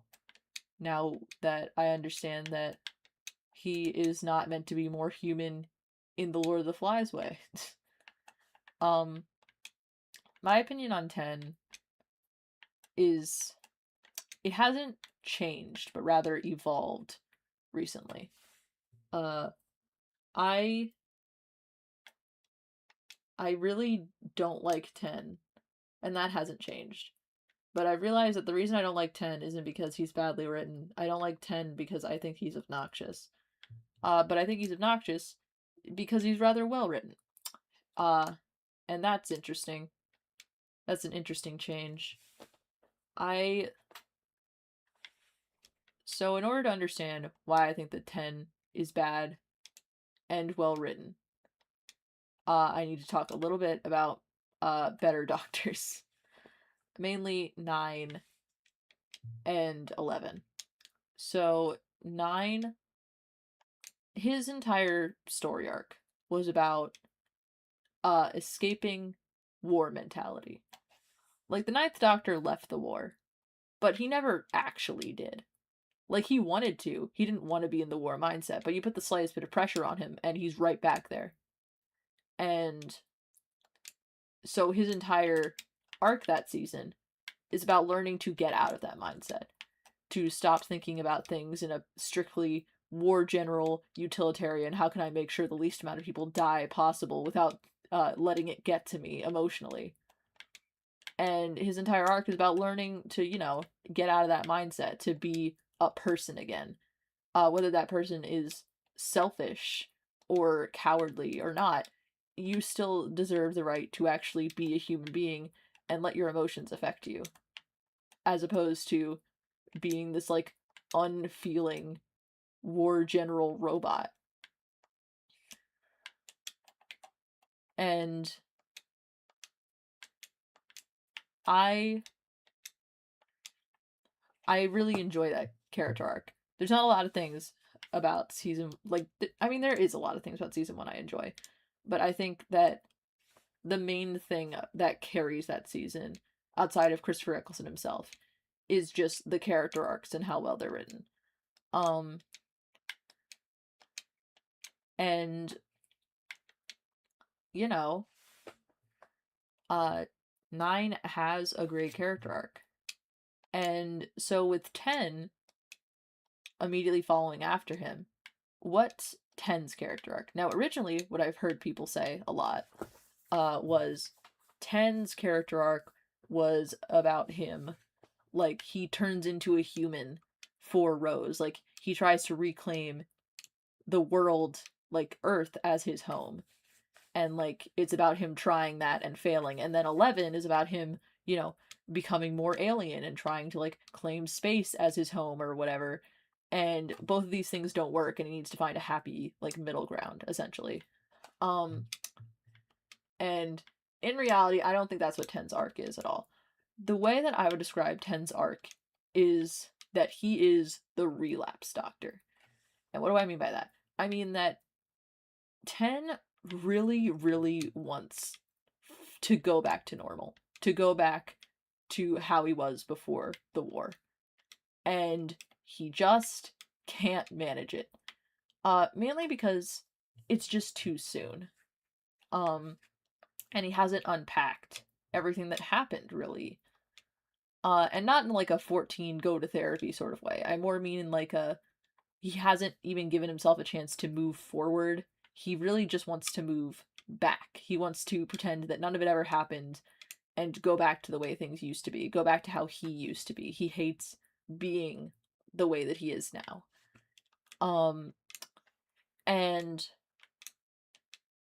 But the thing is that because he hasn't actually done any of the work, because he's constantly just trying to go back to the way things used to be, he's also constantly relapsing and going back into that war mindset that 9 tried to leave, and, like, being these volatile whirlwind of emotions all the time. And it just results in a person who's very unpleasant to kind of be around. And it's not an intentional thing. Like, I don't think 10 goes out of his way to be a dick on purpose. I think it's just that he's kind of fucked up right now. And here's my thing, is that him being kind of fucked up isn't the problem. It's the fact that he's kind of fucked up, he takes it out on pretty much everyone around him, and yet somehow, some way, I'm supposed to constantly view him as like this Jesus Christ style figure, where he's like doing like this constant like best he can. Oh, look at him, he's the doctor, he knows better than everyone else. Meanwhile, he's way more fucked up than like half the people he interacts with. And my issue is like, I don't like him as a person, and I don't like how he is framed. I think the doctor is egotistical and obnoxious and shitty, and all of that is intentional. And I think that he's framed as like this super good person trying his best, but he's just like traumatized. And I don't think that's quite accurate. I think the doctor is trying his best. Do I think he's this ultra good person who's trying his best? No. I think he is a slightly fucked up person trying his best. And I think that that's a really big difference. I think framing the doctor as the hero of the story consistently without really like unpacking it, like Waters of Mars kind of like unpacked it a little bit. Like they pointed out the fact that the doctor was like playing God, but that's not really what I mean, because the doctor in that episode is still meant to be like, you know, oh, look at how cool the doctor is, look at how like crazy, look at everything he's doing. And like it's a power trip, the fact that he can do all of this, but it's never framed as like the doctor is wrong for having done it. The fact that he can do it isn't a question. Like the doctor just can do this, that's it. There's no consequences, no one outsmarts him, he just can do it. And that's kind of crazy. I don't know, I feel like I'm getting lost in the sauce a little bit. My point is that shit. I don't like 10 as a person. And I think that he is not framed quite right based on the way that his character arc plays out. I think that he's way too often framed as like a paragon who is like morally good and just trying his best, as opposed to this fucked up, traumatized person who is trying his best. Because I think that is much more accurate. Also, he kind of treats a lot of people like shit. Like, 10 doesn't treat most of his companions well. Like, I think Donna is probably the one he treats the best. That's not saying much, because those two do pretty consistently scream at each other. Like, you may argue, like, oh, he treated Rose really well, but I would argue that Rose is way too young. Not for him romantically, just in general. Like, she doesn't push back nearly enough, which is weird, because she pressed back a lot against 9. And then with 10, like, it's not like she, like, stopped entirely, but, like, it's way less of a thing now. Like, with 10, she's way more compliant with what he says. And to be fair, 10 is a lot more compliant with her as well. And it's really weird. It's a weird thing. I don't like it. I think that it's a bad change. I mean, to be fair, when you look at Rose and 10 in season 2 as the prototype for Clara and the Doctor's relationship, suddenly 10 and Rose look a lot less toxic. Except for the fact that Clara and the Doctor is explicitly written to be toxic, and yet for some reason they keep framing it as romantic. I mean, not for some reason, I understand why they keep framing it as romantic, but it's weird.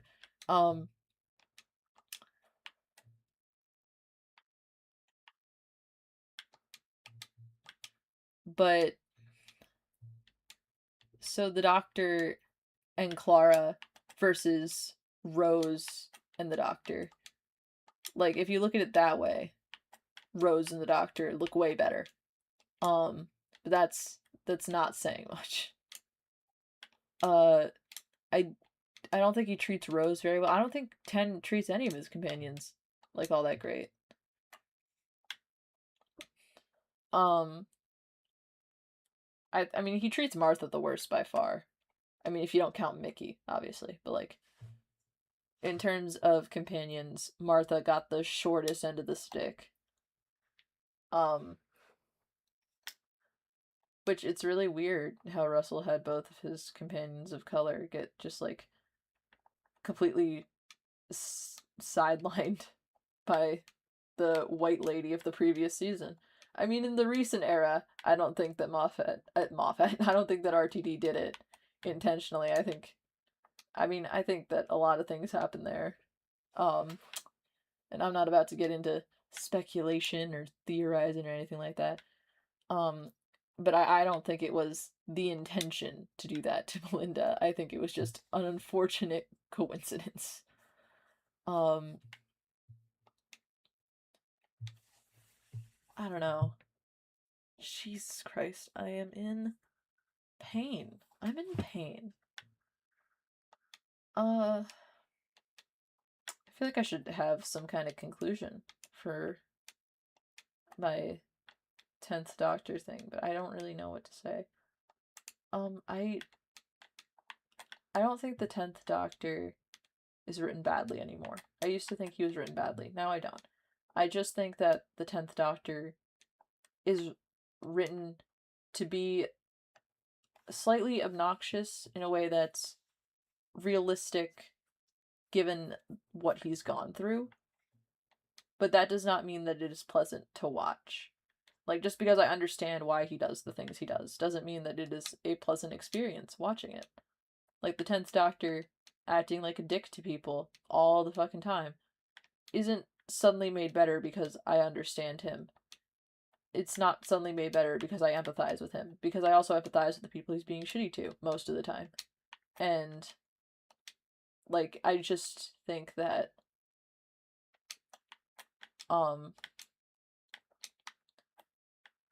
I don't know, I just think that the 10th Doctor bothers me a lot, regardless of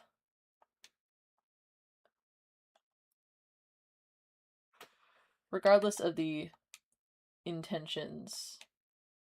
Like obviously I understand what they were going for now better than I did before, but I don't think that suddenly fixes all of the issues that I had with him just because I understand the storyline better. So yeah, hopefully that was coherent. I doubt it, but I'm hoping that was somewhat coherent.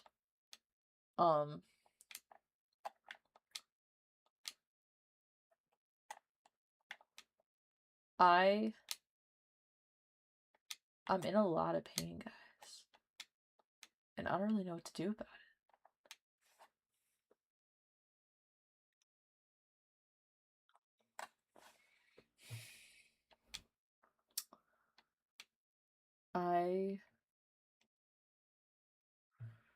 All right.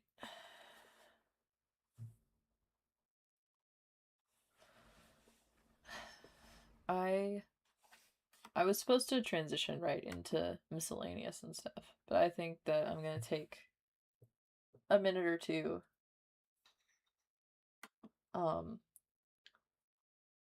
to like, it's only been like 34 minutes. I thought that was gonna be a lot longer of a tangent. I maybe I just didn't have as much to say as I thought, or maybe it's just because I'm very uncomfortable right now. Not about what I'm talking about, just I am uncomfortable right now with like where I'm sitting. So hold on a second.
Alright. Alright. Okay. I think we're good. Ah. Okay. My phone's falling. It's falling. Okay. Okay. I am more comfortable now. So that's a lot better. I don't know. I just changed a lot about my setup currently. So I don't know how that affected like audio and everything else. I'm hoping not too much. I'm hoping it didn't affect things too much, but it's hard to say. Alright. So I think we're done with topic time, right? Yeah. We're done with topic time. So that would mean that we are on to miscellaneous. Wow. But the thing is that miscellaneous lasting like 1 hour and 20 minutes was not my intention. That's a long time to talk about nothing. So you know, for a second, how about I just be a gaming YouTuber for a second?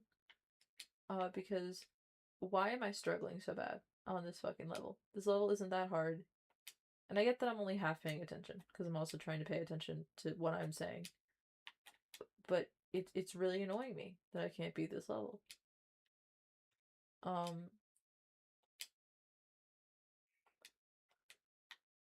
See? There we go. If I had just paid attention first time, I probably would have beaten that level, like, ages ago. But, you know, whatever. Okay. I don't know if you can tell based on, like, how my VTuber is right now, but I'm trying to take the pressure off of my fucking neck. You know how I said I've been, like, working a lot, more recently because it's been busy?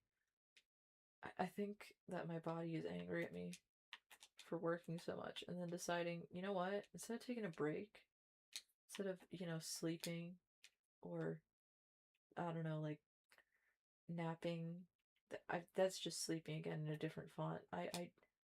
I'm saying that my body is tired and sore, and instead of giving it a break, I decided to stream for like 4 hours. And I don't think that it's too happy about it. I think that it might, in fact, be quite furious with me, judging by how much pain my neck's in. But, you know, I could just be being, like, you know, pessimistic. Maybe my body doesn't hate me. Maybe it's just weak. But, you know, whichever it is, it still sucks. You know what? Just for the sake of being a dick, I'm gonna, real quick, go all the way back to, like, the start of this stream for a minute. And talk about, I really want to do a video on the 11th Doctor's era. And the reason I really want to do a video on the 11th Doctor's era is because I've watched quite a few video essays and reviews on the 11th Doctor's era specifically. And I have yet to see someone, like, give a full idea of all of my thoughts on the 11th Doctor's era. Like, I see so few people bring up the fact that, like, the conclusion to season 8 where Capaldi's like, I'm just an idiot in a box, learning, yada yada, like, that whole speech. Like, it just makes way more sense for the ending of Eleven's story as opposed to the start of Capaldi's. Like, it makes more sense as the end to the 11th Doctor's era. And yet, like, I don't see people bring it up. And maybe it's just because, like, usually eras are so, like, disconnected from each other. Like, the 9th Doctor, his arc is done, and the 10th Doctor, his arc is done.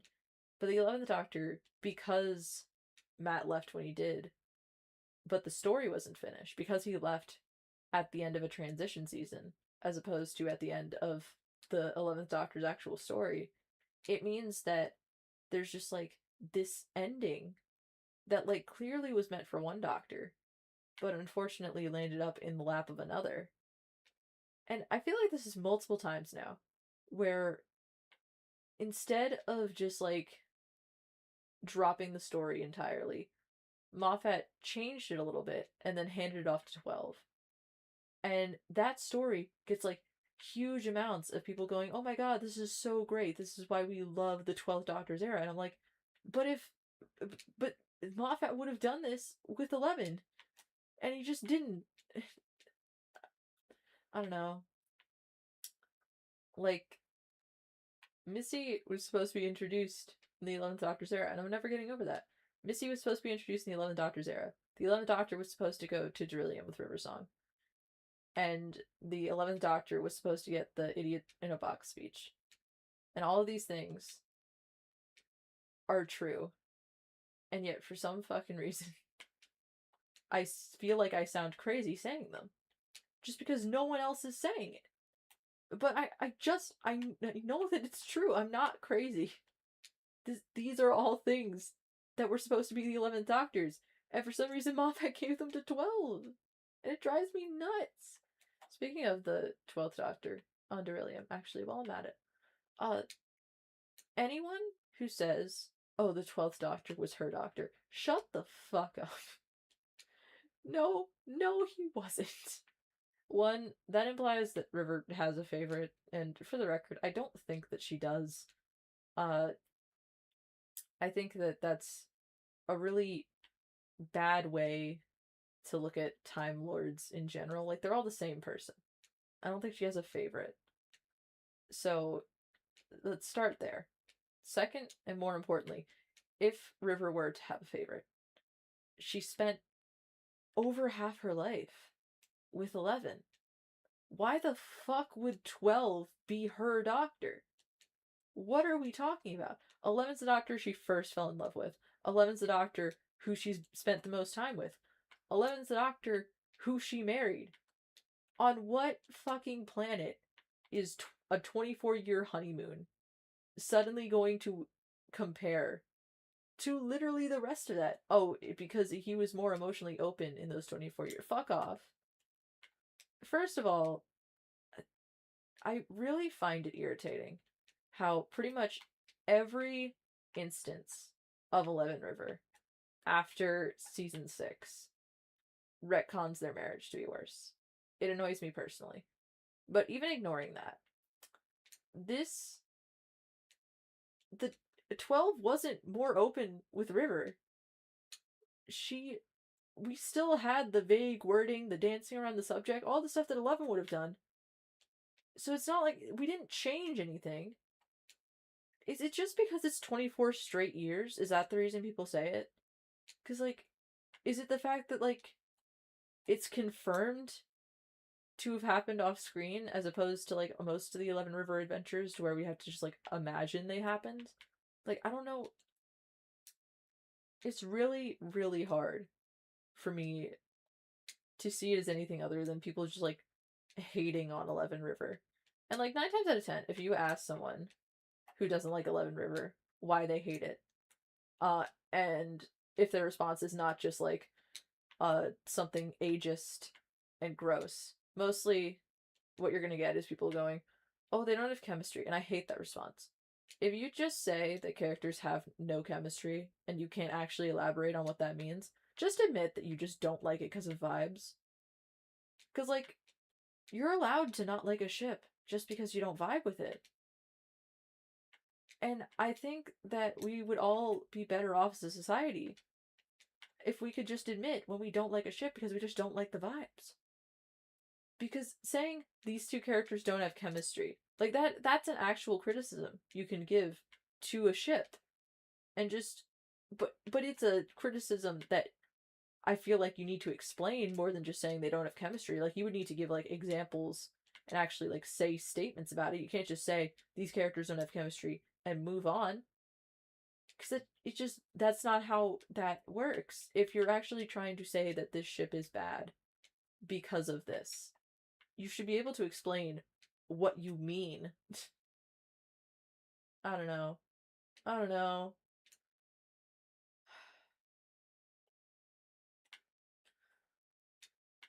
I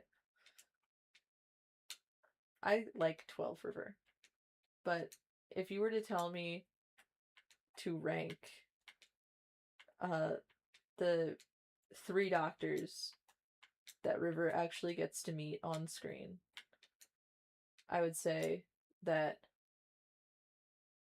12 is in a very is not in first place. Well, not in first place because 11 is in first place. All of you are crazy. Oh, they don't have chemistry. Fuck off. They literally I'm so serious. They have so much actual like flirty and like fucking banter and shit. Like there's so many sparks between them. They're like even when they're like doing interviews and shit, Matt like just will randomly stop to talk about that fact that Alex is hot. And it's just what I think that but obviously, by the way, I'm not shipping the fucking actors. I'm just pointing out the fact that like their chemistry is literally so good that it can go off screen. Like that's how good it is. But you know, whatever. Whatever, fuck me. Um dude, I just realized I have been on large cam for like a long time, haven't I? I don't know how long have I been on large cam as opposed to small cam? I've been playing this game by myself. You all couldn't even see it? That's depressing, my guy.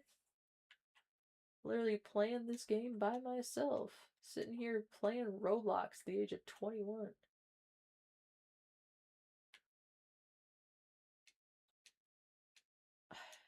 I really need to get a capture card because I would much rather be like drawing, animating, working, anything.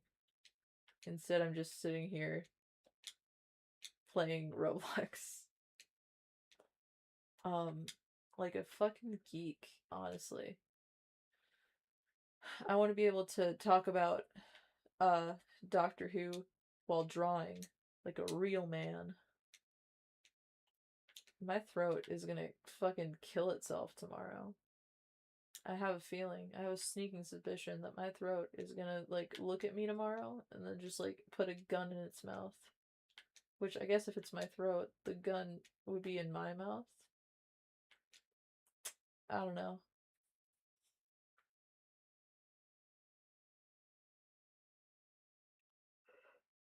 Ooh. Excuse me. Yawns. It is late. It's almost 1. I have an hour left of the stream. We're getting into the end game, boys. I'm hoping this stream somehow, despite my topics and stuff, it somehow felt less coherent than my first stream. To be fair, I think part of that just has to do with the fact that I was in pain for quite a lot of it. But even ignoring that, like I feel like I need to structure my reviews of episodes even a bit more than I did. Like I had notes, but I feel like I should have like been reading the notes as I went, as opposed to reading them after I forgot what I was gonna say. Like read notes first and go through them, then talk.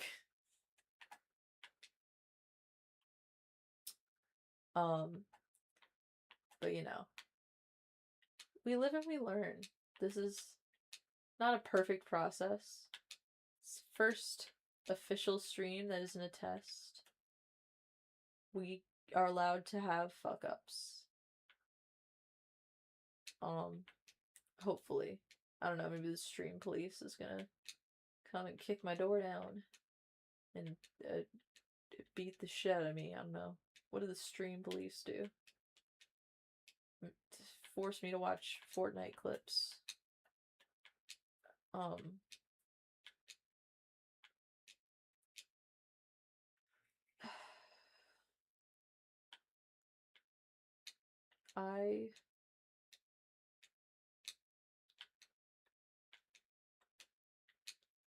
I think that 11 River as a ship, forget underrated, it's overhated. People, like, I'm not about to sit here and, like, try and, like, play victim. Like, I'm not gonna sit here and say, like, oh, it's an unpopular ship. It's not an unpopular ship.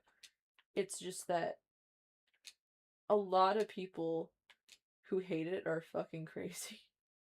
And I don't mean that in the sense of, like, oh, how could you possibly dislike the ship? No, I mean, like, they're actively insane. Like, if you listen to certain Time Petals fans talk about 11 River, you would think that 11 River came over to their house and killed their mom. Like, the way they talk about it is crazy. And, like, here's the thing. I'm not someone who's, like, new to shipping discourse. Again, I've been in fandom spaces since I was, like, 9. This isn't, me being unfamiliar with shipping discourse. This is more just me saying that I find it weird. Like, 11 River is such a vanilla ship, all things considered. Like, it's just, like, conventionally attractive white guy. Ex conventionally attractive white woman. Like, there's nothing, and it's canon. It's a canon married couple who actively flirt with each other. And, like, their biggest problem in terms of their relationship is the fact that they are constantly trying to assume what's best for the other. And, like, in terms of my shipping history, like, this is by far, like, probably my most vanilla ship next to, like, Fluttercord or, like, Soriel. Like, I have a couple of vanilla ships. This is probably, like, one of the most vanilla. And yet somehow, like, the fucking vitriol that some people carry for this ship, and I'm like, what the fuck even? Like, here's the thing. I don't like Time Petals. But I don't like Time Petals because I think that it's really fucking weird. That the Doctor is into someone who literally they called a child multiple times. I think that that's weird. Like, there's literally multiple lines where 9 calls Rose a kid, and then they kiss at the end of the season. And I'm like, that's weird. Like, they literally, I think in the Dalek episode, they literally have the 2 lines, like, back to back, where the Doctor will be like, she's just a kid, she's only 19. And then, like, 5 seconds later, the Dalek would be like, this is the woman you love. And then it's like, okay. So, which is it? Am I meant to be viewing this as, like, oh, she's just a kid, how could this have happened? Or am I meant to be viewing this as, oh, no, his love interest died? Like, I feel like those are 2 very different emotions that I should be having.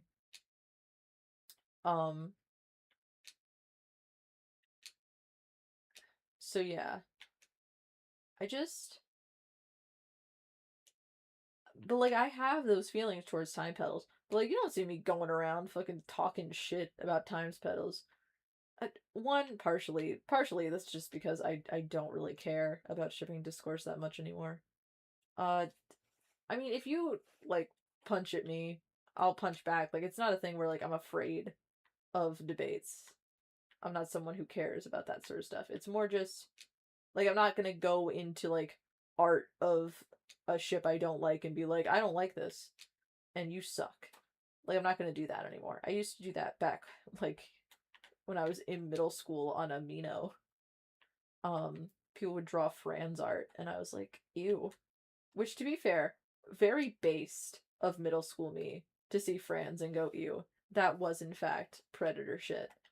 But, you know, like, I wouldn't do that today. I would just, like, block and move on. Because, like, fucking, here's the thing: if someone's drawing fan art for the ship, 9 times out of 10, they already know everything that you're gonna say. And if they don't, I don't think you're gonna convince them. Like, I don't tend to have arguments with people that I don't think on some level I can reason with. Like, if someone were to just say, like, hey, you suck, and your ship sucks, dipshit, like, that's not an argument worth having. But if someone were to be like, I don't like 11 River for this reason, and I could disprove that reason, then I'll have an actual discussion about it. Like, people... Like, if someone were to say, I don't like 11 River because I think that, that 11 doesn't actually love her. Like, I can obviously, like, point to multiple instances of this not being true. Hell, I can point to the Husbands of River song, because fucking, do you think that, like, 12 just fell in love with her after one day or something? Because he didn't. 11 loved his wife. Every single retcon they've made to make him love her less, or, like, express his love for her less would be more accurate, was a mistake. And I don't like it. But, you know. Okay. I think I'm done with Roblox.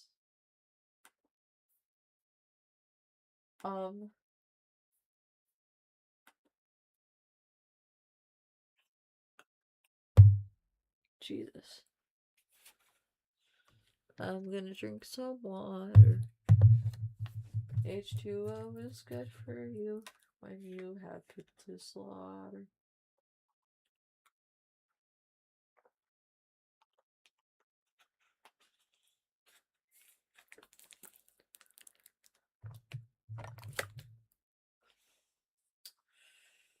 Alright. So it is 1. Technically speaking, I have an hour left.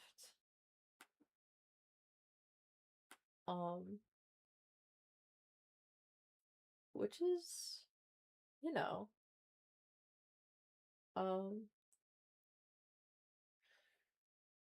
that's a long time. Hours.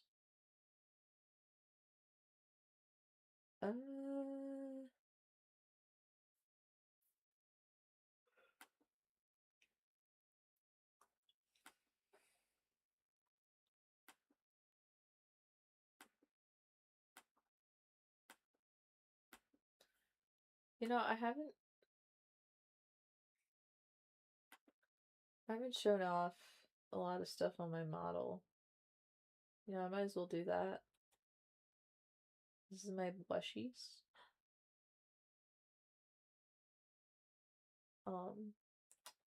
This is my Aggies. My Aggies. There's this. Hold on. My eyes are red. Ooh, spooky.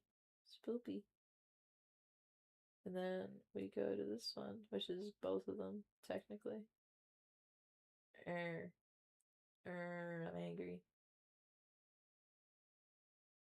So yeah.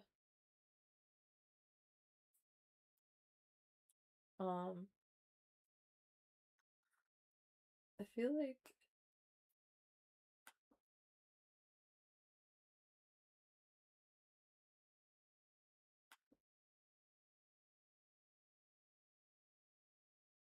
like I don't have much to say.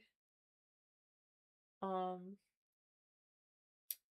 I've been streaming for like 3 hours now. So I don't know, I think, I mean, if there was a person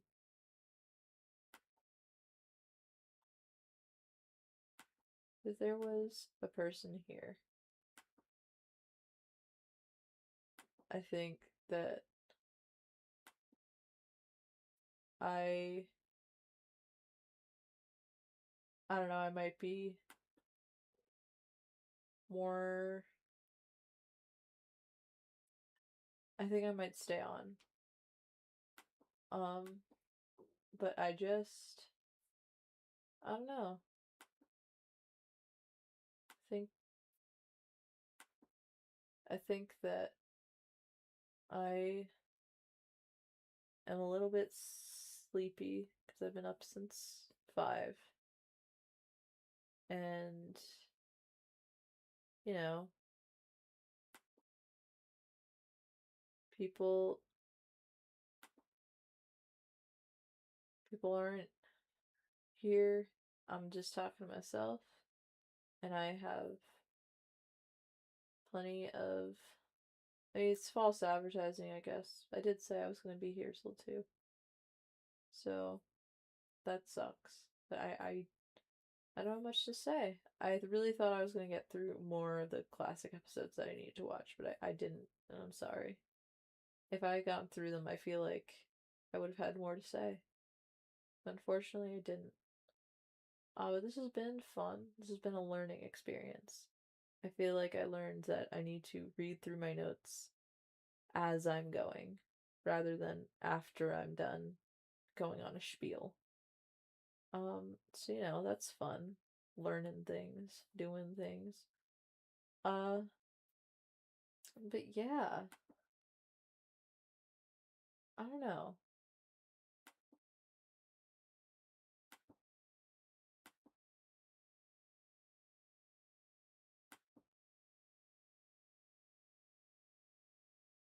Um,